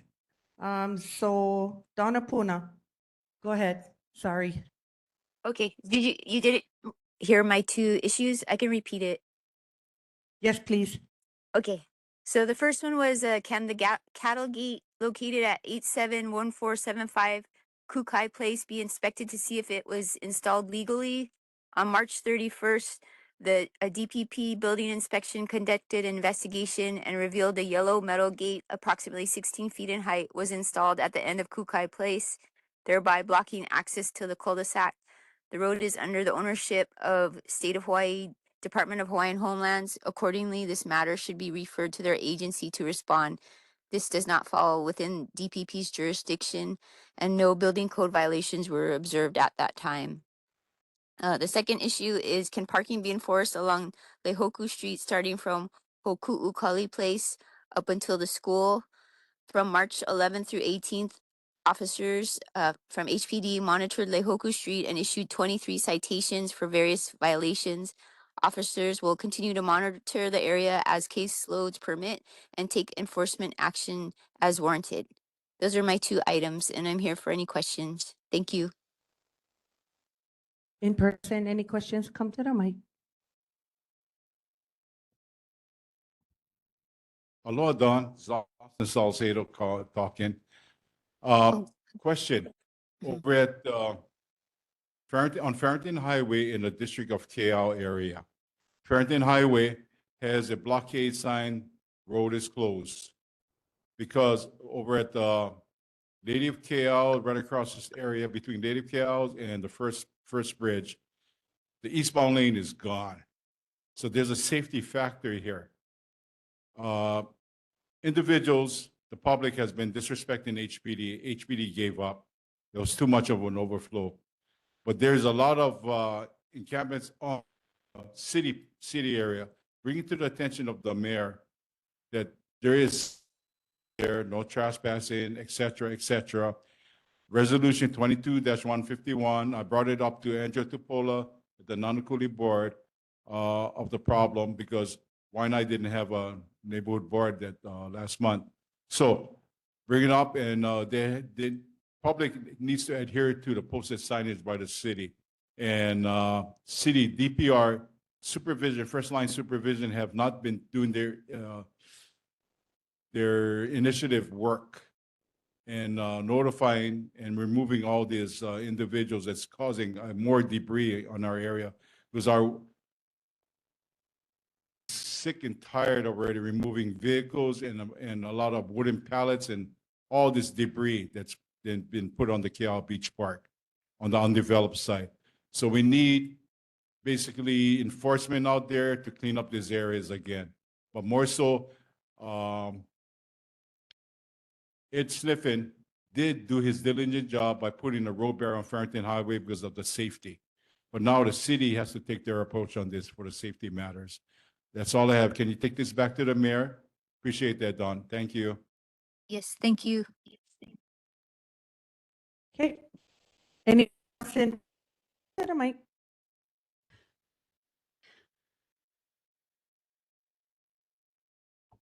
Aloha Dang Kalei Saucero.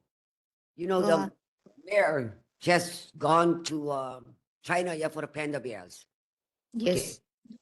That's a, straight up, that's a waste of taxpayers' money. Because $500,000 to $1 million a year, and you get Honolulu, we're not gonna own that panda bears. All panda bears is legally owned by China. They only lease the panda bears out. Are you kidding? $1 million, fix your parks and your roads and your sidewalks for that $1 million. Do not waste taxpayers' money, because that does not even count Chair, Uncle Richard. the habitat that you have to build for the panda bears. But $1 million to lease it for a year, so you got to lease it for 4 years. $1 million of wasted taxpayers' money. That's not including you got to build a habitat for them. They cannot be in hot weather. That is ridiculous. Stop wasting taxpayers' money. Fix your parks, fix your roads, your sidewalks. That's where the money should go. Make it like Chinatown. It started to be pristine. And in Chinatown, as they said, boo how. That's no good, you pour all the money. Boo how. That's one of my concerns. The other concern is, when is the city going to take the responsibility for the maintenance of the parks? The maintenance of the parks. Because we got so much parks unfixed. We got destroyed bathrooms and everything. When is the department, your folks maintenance department, going to start maintaining the parks and make sure it's safe? And for the well-being of the visitors, besides the residents. That is my concern, and that's an answer I would look forward for. Thank you. Thank you. Come to the mic. Go ahead. Aloha, Kaylene Kahao here. Oh, Kalamai. I never like to do that. I don't know about the panda bears, but I know this resolution just was passed by your board. I don't like the landfill, for one, because that's 100-year-old type of technology that's going on. So I just want to say, there is different technology that we can put forth than panda bears that we're not going to own, in Hawaii. If we're going to talk about money, let's talk about the opala that we instead of putting it into the ground. Like we like plant seeds so we can eat fruit and vegetables and things for our aina that go into our body. We don't like to put trash in the aina. Please utilize the money that you have to do different technology for aina, instead of a new landfill, that's really old technology. There is different technology out there. If you went to China or Japan or any place else, they utilize their opala differently and they have different technology. Mahalo. Thank you. Anybody else in person? Nope. Okay, online we have Johnny May Perry. Johnny May, go ahead. Hi, Don. Thank you. Thank you, Chair. When someone wants a liquor license, they would come to the board. What is not happening, and I hope it can happen, when a vaping shop open, they come to the board. Again, when a vaping shop open, they could come to the board. When city are doing projects in the community, if they can come to the board.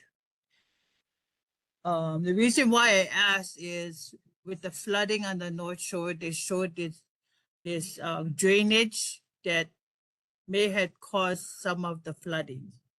So to prevent something like that may not meet our needs, I would like for city to come to the neighborhood board to address the new projects that's happening in 24. Makaiwi Gulch, not in neighborhood board 24. I've said it to Babcock and I said it to Waters. Eminent domain as their exercise for Skyline.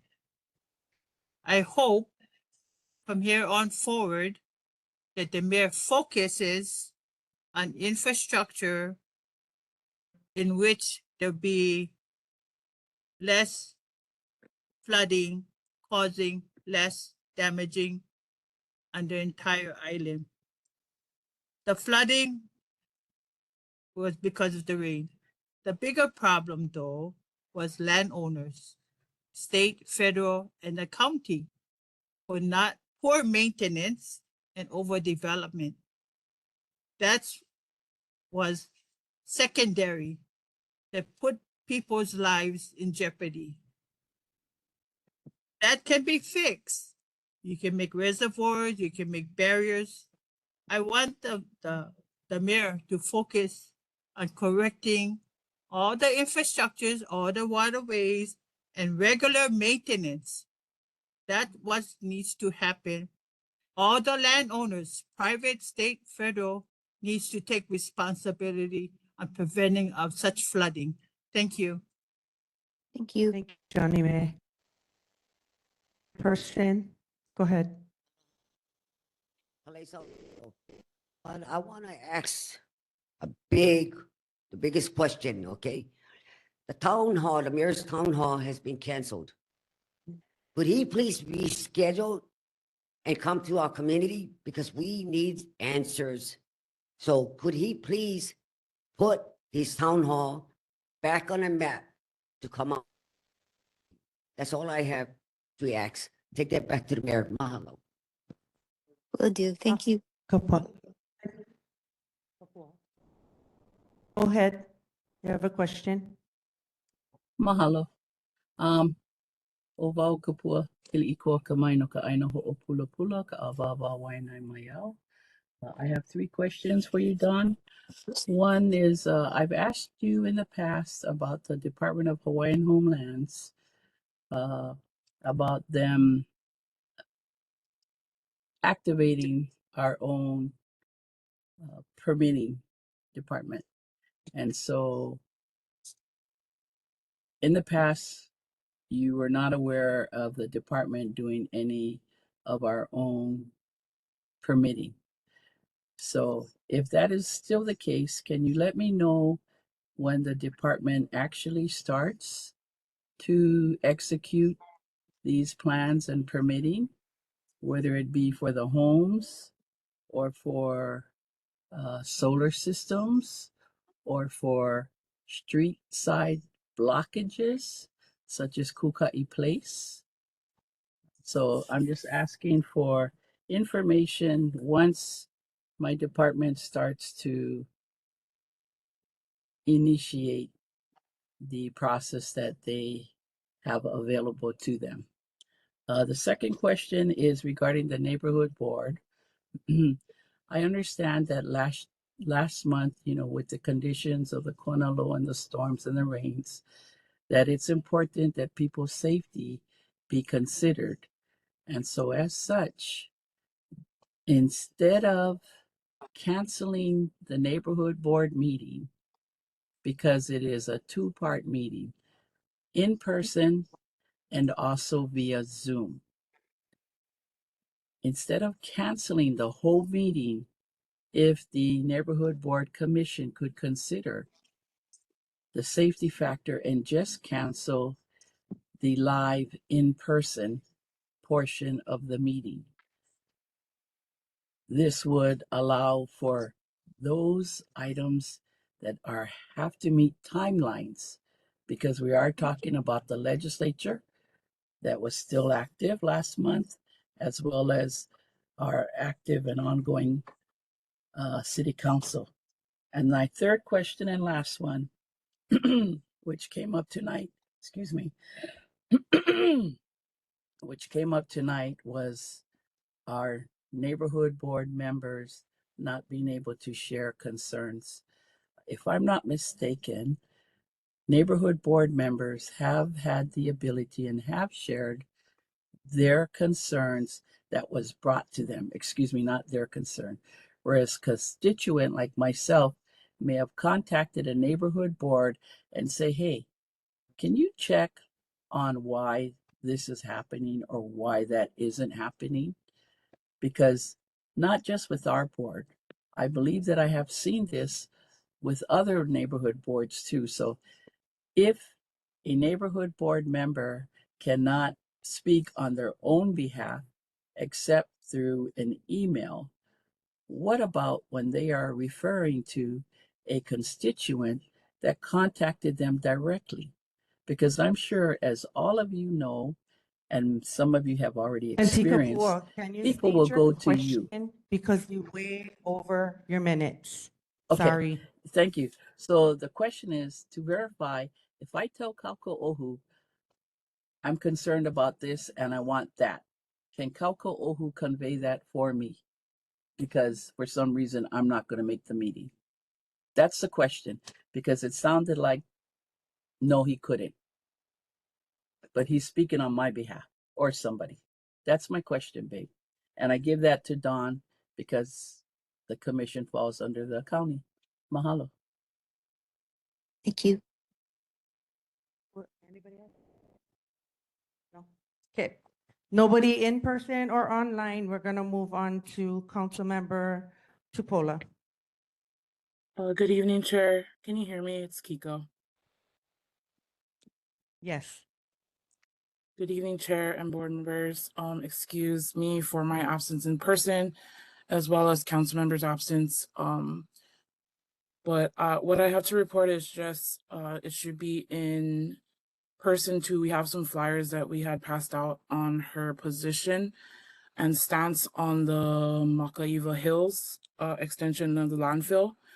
She is in full opposition and oppose. And the three things that we are focusing on as an office or as council members focusing on is one, removing the 30 million CIP funding in Bill 23 for the land acquisition at Makaiva Hills, which limits the administration ability to move the proposal forward. Number two is supporting improvements to H-Power to reduce landfill dependency.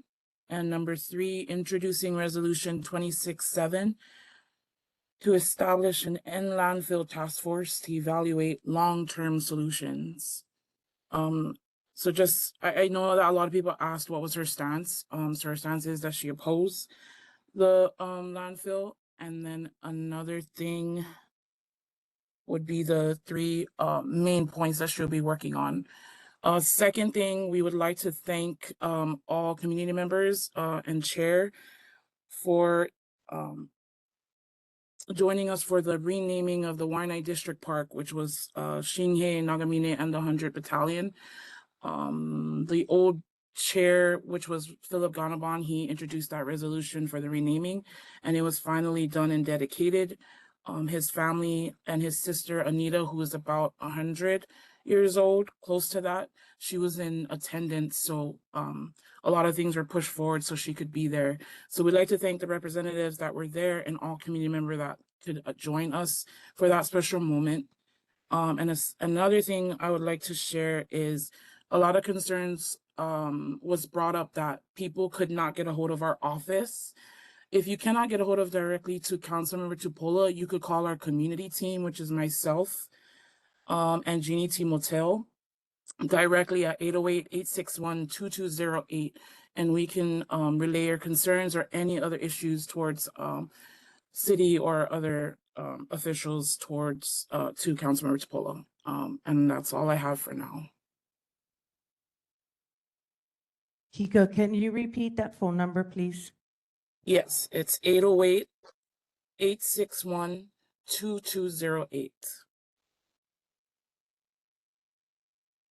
Thank you, appreciate that. In person, come to the mic. Aloha, Kika. As the Nanakuli Board, I presented that same information regarding completion city resolution by City Council 22-151.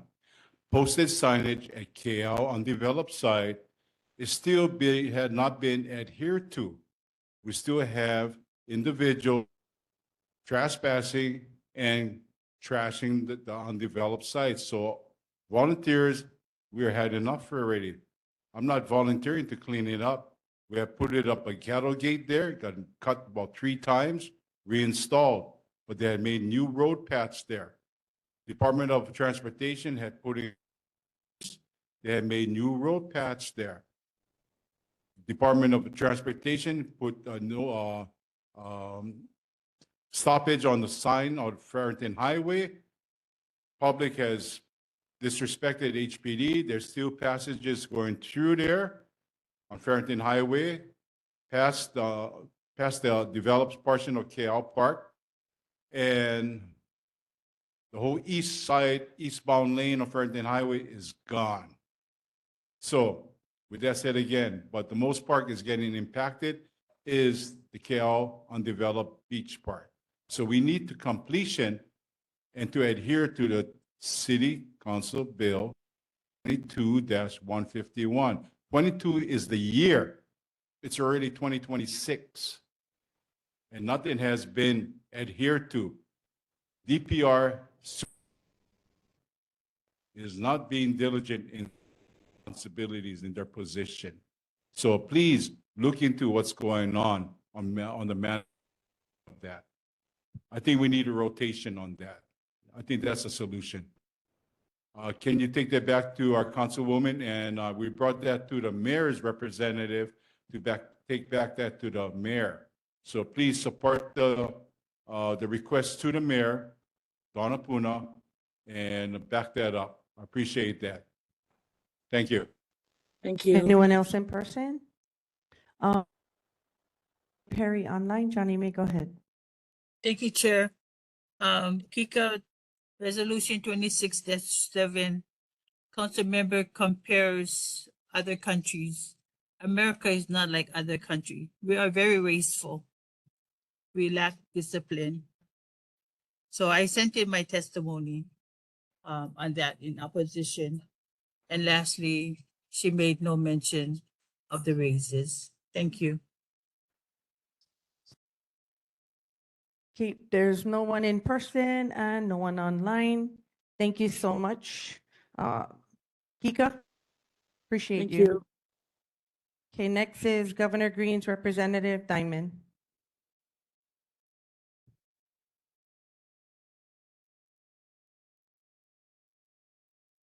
Okay, skip down to Senator Samantha DeCourt.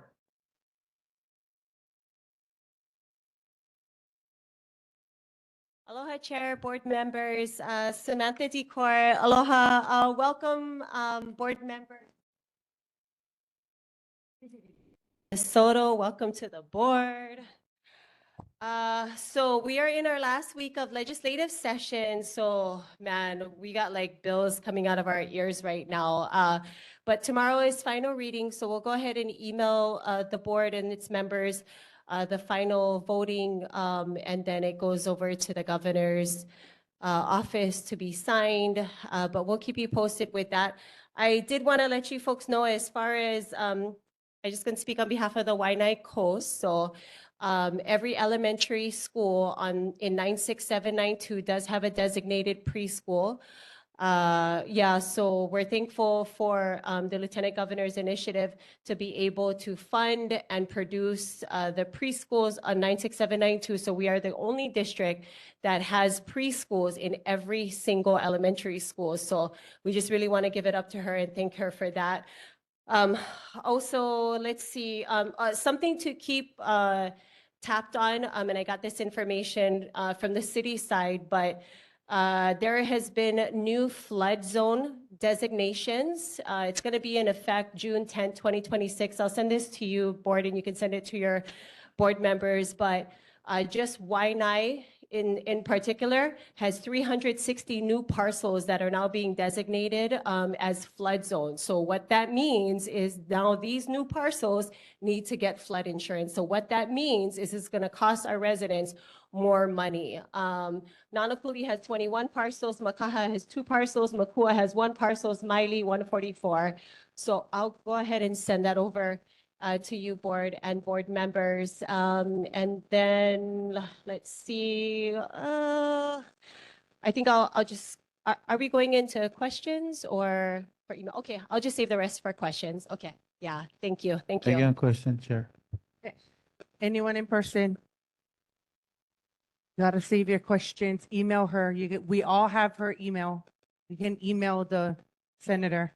Uncle Austin, you got a question? Come forward. No, they're not on. That's why I skipped them.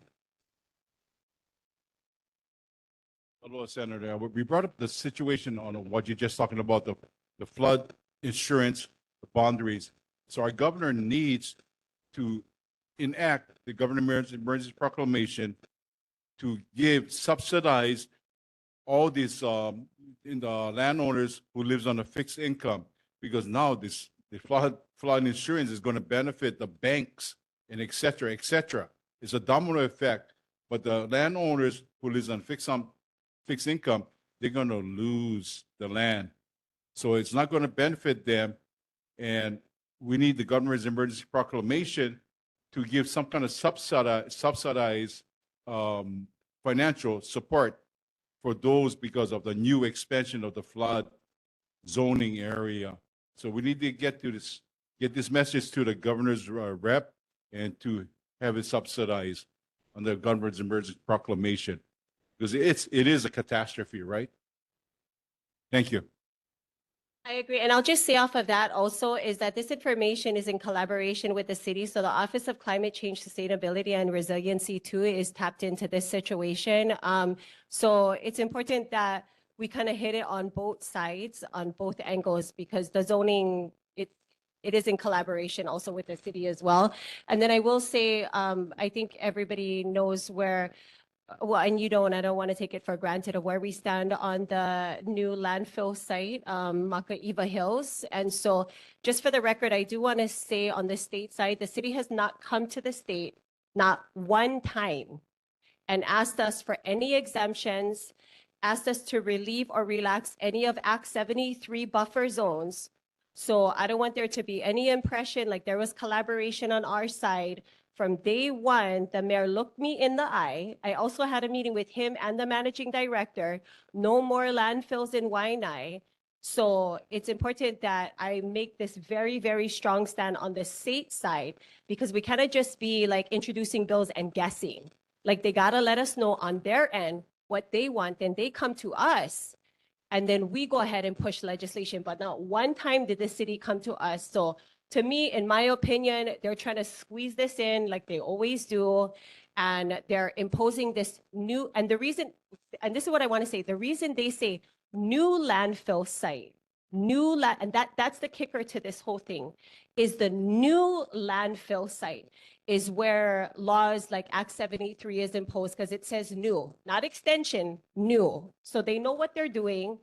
And I just want to make our stand clear on the state side, in which when Acts 255 was passed last year, I was the only no vote on the Senate side. On the House side, I believe Rep. Moroka, Rep. Kila, they were on the, I was the only no vote on the Senate side. So the House has made their stand very clear. And we've had to go up against opposition, special interests, and all the powers that be to make sure that Wai'anae continues to make its strong stand. So that's what I will say. So thank you very much, Chair, board members. So I want to make a public correction. I'm sorry that, yes, during report of the officials, the board can ask questions. So go ahead, Coco. Thank you, Chair. Senator DeCourt, so my question was like you had mentioned, now the new flood zones and all, you're talking Parkhill, you're talking, we went to Ili Drive and, the devastation. So I know that you had mentioned that legislation is almost over, but is there any way that you guys can do an emergency session so that can put into law to help our residents that are being impacted so that they don't, you're planning coupon over there, you know what I mean? And they're like Peter said and Austin said, they're on a fixed income. So my question is if, can do a emergency session so that can change, being that all these new flood zones and the most is impacted in Maili and it's all Lolole and Pa'akea. So I'm just wondering if there's way that legislation you guys can do an emergency session so that you guys can write in to help our community members. Yeah, so Thanks, in Chair. thank you for that question. In 2024, the state acquired Pa'akea Road. So the state has its say so when it comes to Pa'akea Road. So Ed Sniffen, Department of Transportation, who's acquired Pa'akea Road, is right now putting together a drainage plan. So on the state side, we are creating a drainage plan for Pa'akea Road. But I'm going to tell you, and most of you guys know this already because you guys been at this thing longer than I have, is that when the heavy rains come, all the water is gushing from the Navy. So yesterday we did do a site visit and a walkthrough with Congresswoman Jill Tokuda because I have been cracking at the Navy to take care of their responsibility because all that stuff is gushing right on the roads and right into the houses. So even if the state side, when we do start building our drainage, like that stuff is still gonna gush through. So we're putting major pressure on the Navy right now where at this point, there's a transition in power. So get one guy going out, he's got 2 months in and another guy going in. So I think on the federal level, the state and the federal has to work together to ensure that the Navy is doing their part because there's no question on who owns what, right? Like, so the Navy owns the Navy side, they have money, they gotta take care of those sides.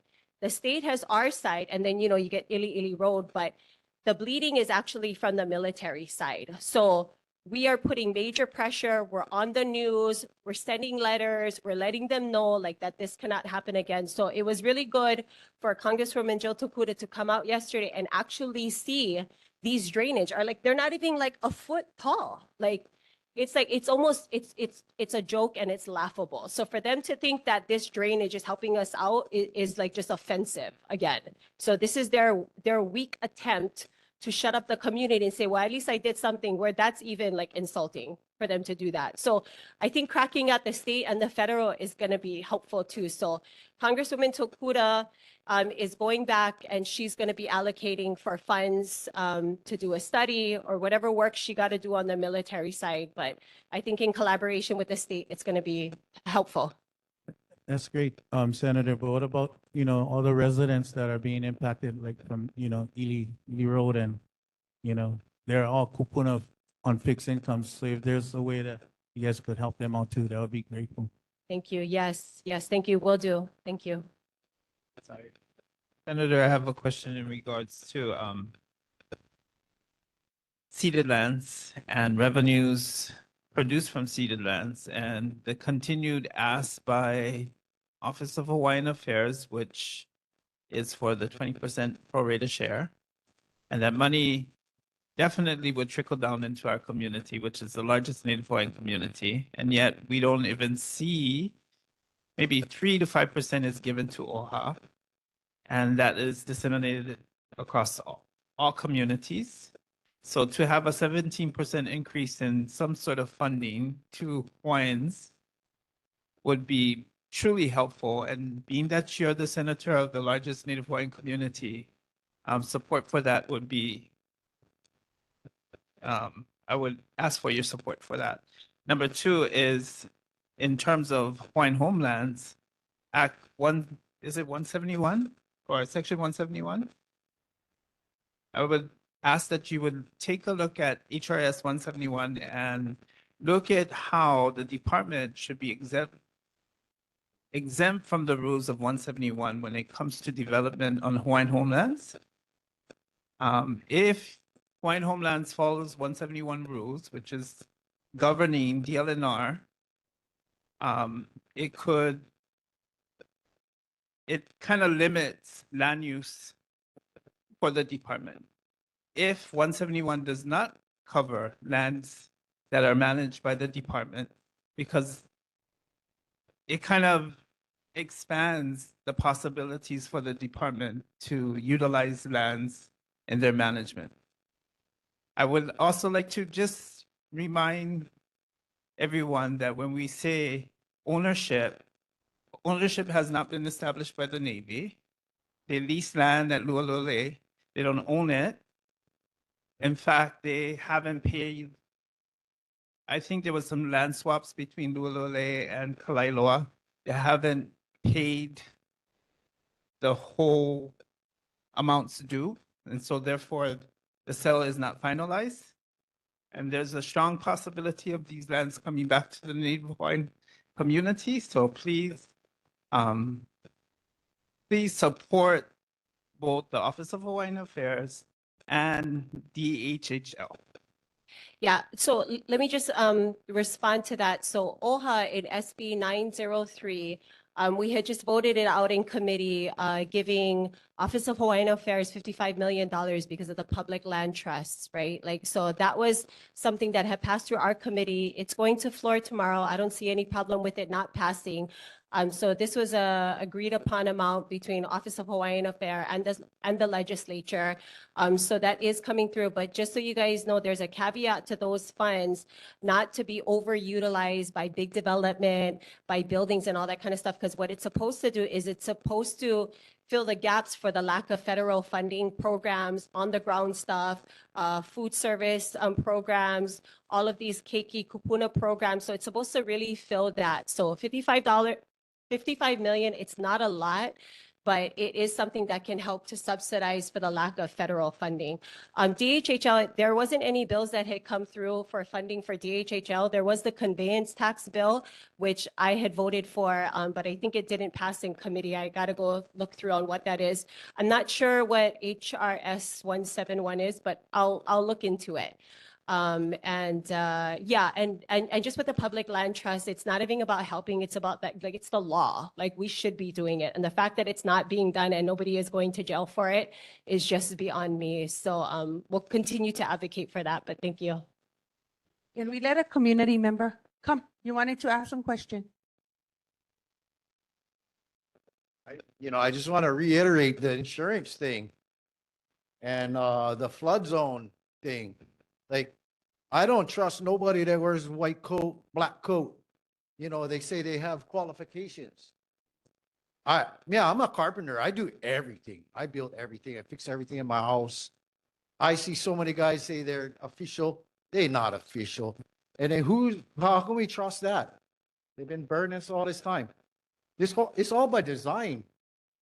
Like, I mean, look at land has been manipulated over the years.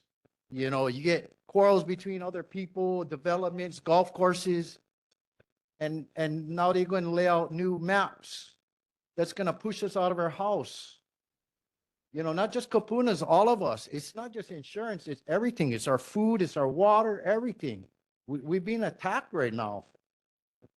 And we gotta stand up as a community, like, we gotta get ready to fight, because this is, you know, I don't know, bro, but we all gotta get together, stick together, you know what I mean? I don't know.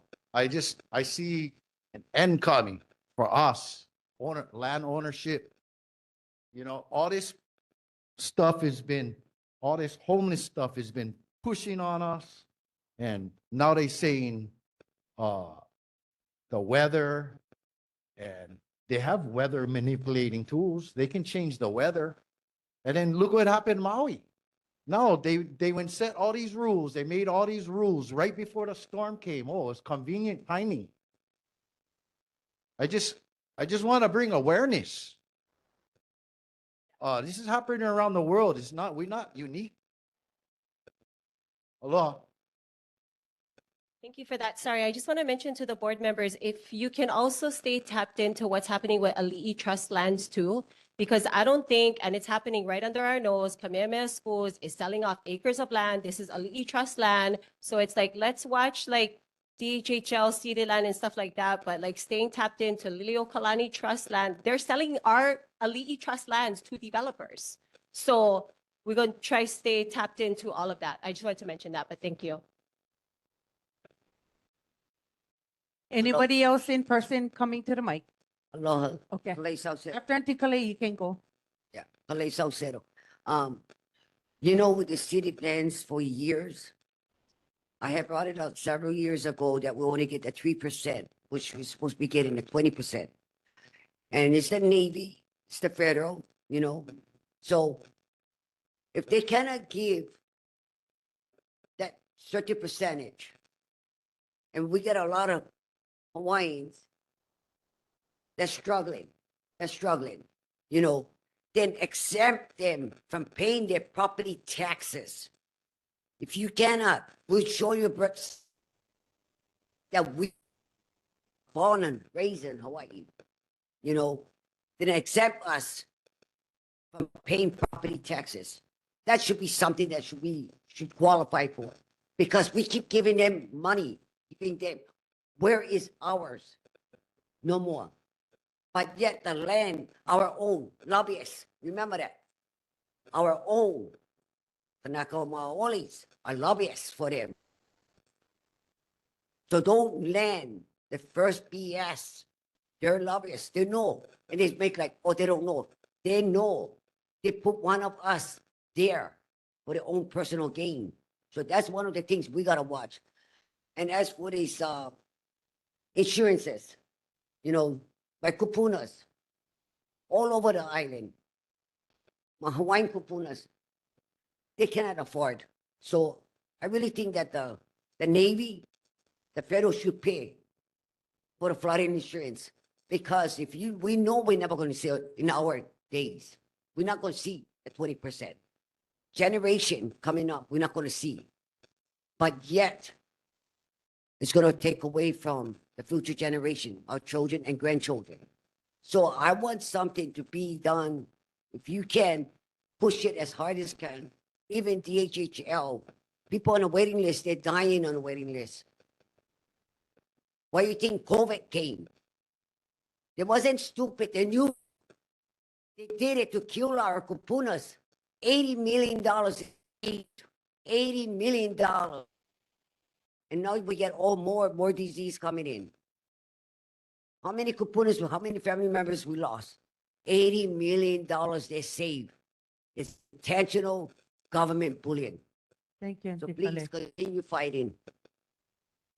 Go 15 ahead. seconds, 15 seconds. I forgot to mention that Papahanao Kaiona, they will be closing on their new property of St. John's Road, the old Kaiser building, in July. So we had just passed in the budget bill 400,000 to go towards EIS study and a demo, to demo the old building and build the new building. But right now, the ALS school, Papahanao Kaiona, like we really community support, that they have their own facility, that stuff pulls through, because not all the kids operate the same way in a regular classroom setting, right?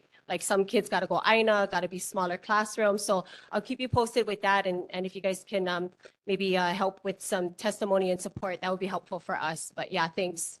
Okay. Chair, I have a um, question. Chair, I have a question. Yeah, hold on. Thank you. Go ahead.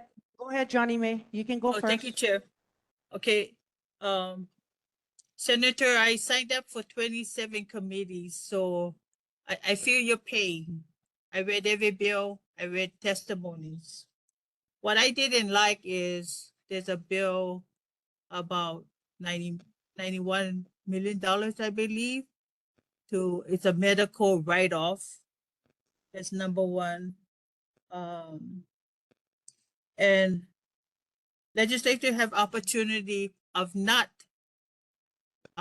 expanding the retirement age for Chief Justice. I know there was one confirmed with lots of reluctancy, but there is a bill, if it didn't pass already, of not increasing the age retirement. Right now it's 70, they have to retire. But legislature have an opportunity to vote on that bill.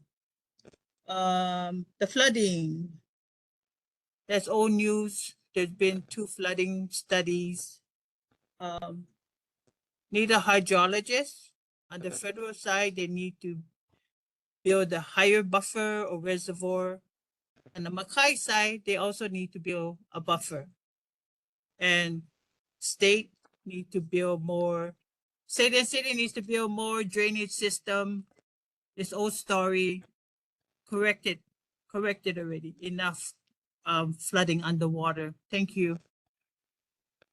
Thank you. And as I end, the last thing I want to say is right now, Wai'anae is playing against Wanaloo in the flag football game, and they are playing for the championship. So it's 12-6 in the second quarter. So go Lady Sea Riders. Yeah.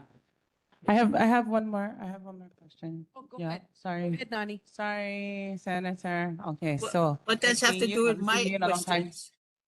What does have to that do with my questions about the No, ball game? Nani's asking her own question to Senator.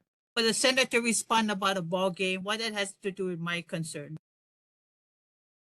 No, she wasn't responding to you. She was just openly sharing that information with everyone in the room and online. But she responded to others. Why she didn't respond to my concerns? Thank you.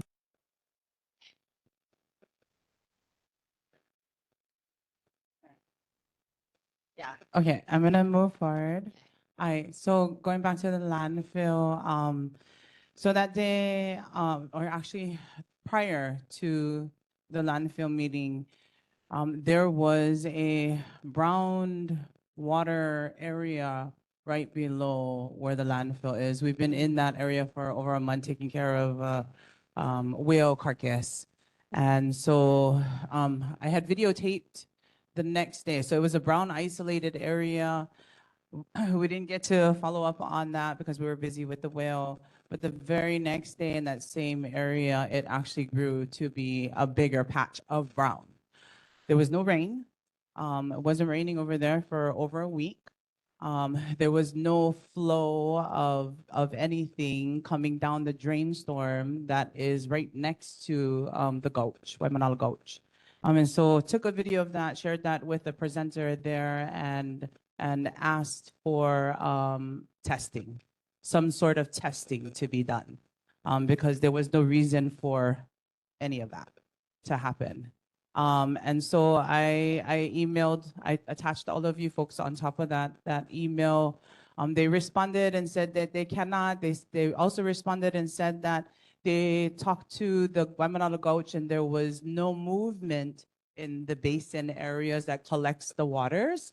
However, I'm not taking their word for it. And so I've asked for documentation to show proof that that is what had happened or not happened. And so I'm asking Senator and our reps and our legislative leaders to hold them accountable, because it's now been over a week and nothing has been done in that area. This is in regards to also the tour that we were supposed to take, Chair, with Wai'anae Gulch. I asked for that to be done because the community doesn't have a clue about what this flow is like. And so we need to know. And so, yes, if you can help follow up with those testings, how we move forward, but more importantly, the documentation that shows that there was no runoff from their basins. Yeah. And if not, we need to find out where that came from because it didn't just magically appear. So I think that was EMV that you were in coordination with. So I'll contact EMV and keep you guys connected. I believe that's on the city side, but I'll go ahead and reach out to them and see if we can get an answer. Yeah. Mahalo. Thank you. Thank you so much, Chair. Thank you, board members. Anybody in person? Nope. Okay, thank you, Senator DeCourt. Appreciate your time. Next one is State Rep Moroka.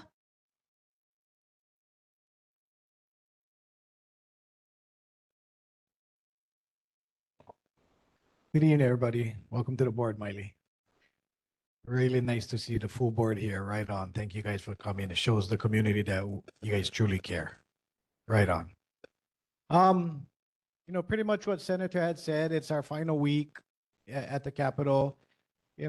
Lots been going on. We still doing stuff in community. Today we had our hiring blitz, which was a really success. A lot of people came out. It wasn't only for students, was also for community. People in community who are looking for jobs, maybe looking for new careers. Just a bunch going on. I'm not going to bore you guys because I can tell we get some pretty interesting questions. So I'll just open it up for questions. Okay, in person, community? Nope. Online, Johnny May. Johnny May. Thank you, Chair. So what was your experience like in the House of Representatives this first session for you? Thank you. Johnny May, that's a really good question. And like I said, from campaign to right now, as I stand here, my intention in getting in this position was never to save the world, never to save Hawaii, but strictly to save Wai'anae, to help Wai'anae. All of my decisions, all of my votes, all of my everything that I do, all the energy I put into this position is for District 45. And then secondly, 96792 with a great representative from Nanakuli. He and I work well together. He and I both care for our community from Kahi Point to Kayana Point. This is where we come from. This is our home. That's where our energies go to. So to answer your question, what did I learn? I learned that it's not a magical place. I learned that expectations are not realities. And I learned that perceptions gets you in trouble.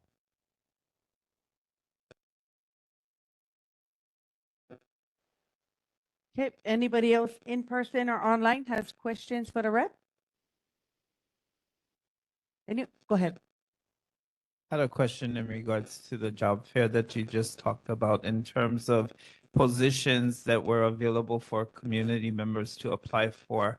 If you had the opportunity to apply for these jobs as an individual, would you still be able to afford a house in Hawaii with a job being offered at these job fairs?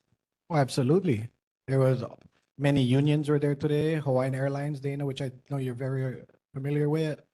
We had Pearl Harbor Naval Shipyard. We had a bunch of livable wage representatives there. We also had part-timers there because, as you know, the first half of this was focused on our students. When they go on to summer break, we want to keep them engaged. We want to keep them working. I know when I was growing up, I'm not special. I grew up on the welfare system. I can tell you what MRF is, what WIC is. So I know that going through the Alulike program during the summer when I was growing up helped. So that's what we're trying to do for our kids out here. So to answer your question, yes, there were livable wage positions available today. Thank you. Keep seeing there's no one in person and online. Thank you, Rep Moroka. Appreciate your time. Thank you. Oh, Auntie Kale, you had something. Okay, thank you. Appreciate that. Next up, State Rep Darius Kila. Darius? Nope. Okay, we're gonna go back to see if Diamond Badejos for the Governor Green's rep is online. No more. Okay. Moving on, board business, approval of meeting minutes for Tuesday, March 3rd, 2026. Can I get a motion to approve, or if there's any amending that needs to be done? Chair, I'd like to make a motion with a few amendments.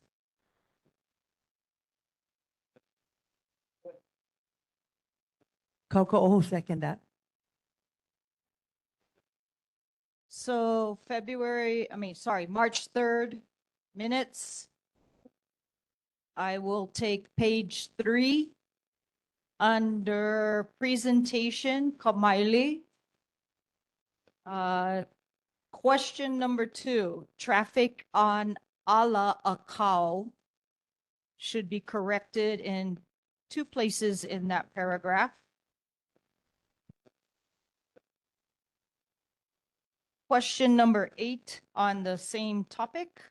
It should be Board Member Joe Jordan, not Chair, that asked that question. And to clarify, it said the 44-foot emergency access easement connecting to Kalawaha Road, not Makaha Valley Road.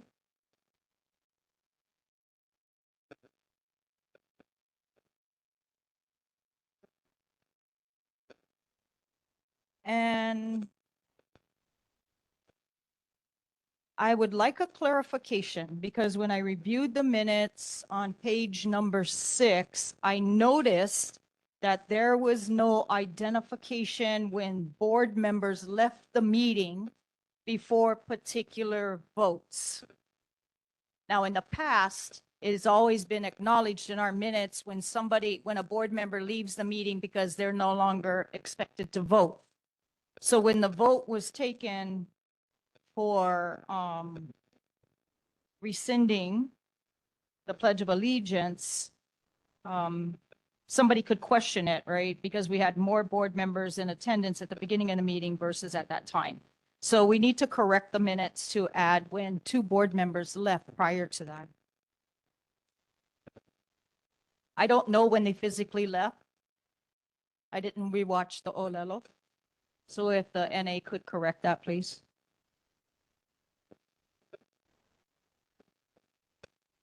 And I think that's it for my corrections, Chair. Okay, can I get a motion to accept the minutes with the amendments that has been spoken?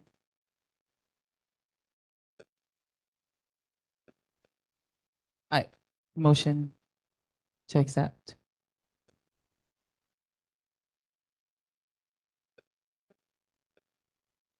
Is there any objections? Nope. Hearing none? Hearing none? Pass. Thank you, Joe, for the corrections. Appreciate that.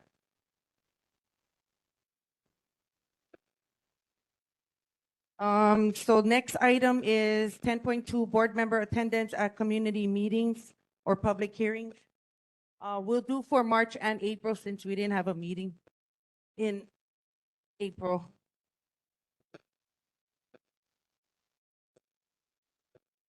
So I will say that I went to, and I know other board members, so I'll let you speak for yourself, but the Wai'anae readiness, that was held last week at the Maili KS property.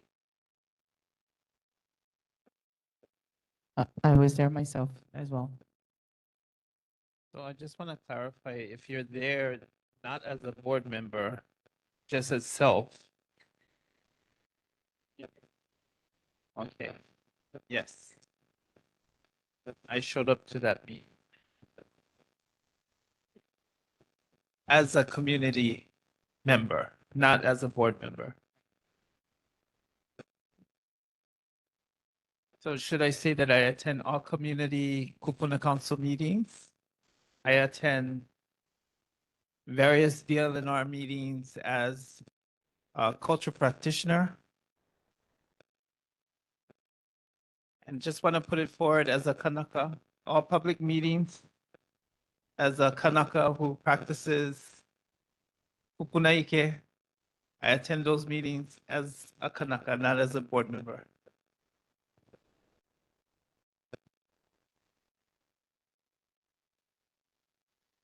Okay, so we're gonna move on to, there was no committees because of the weather, so several committees had to cancel. Moving on to announcement. So my first announcement, that was an error because I actually literally copied and pasted from the April to May. So that has passed in regards to the end landfills on April 29th. But I do want to go over that talk story with Rep. Muraoka and Rep. Kila on Wednesday, June 24th at 6 p.m. to 8 p.m. at Ark of Safety, Wai'anae Mall. Wai'anae High School graduation ceremony, Friday, May 22nd at 6 p.m. And then there is an it's ENV is having a meeting 10 o'clock this Thursday at Kalani Anaole Beach Park Rec Room. So, you know, please show up if you're able to. ENV's landfill, that's like an informational town hall type of thing, 10 o'clock this Thursday. And then lastly is next regular board meeting is Tuesday, June 2nd at 6:30 p.m. here at the Wai'anae Public Library. And I'll be sure to let the lady know to turn the AC on because they forgot again. So I'm sorry, but good thing I brought fans. And that adjourns this meeting.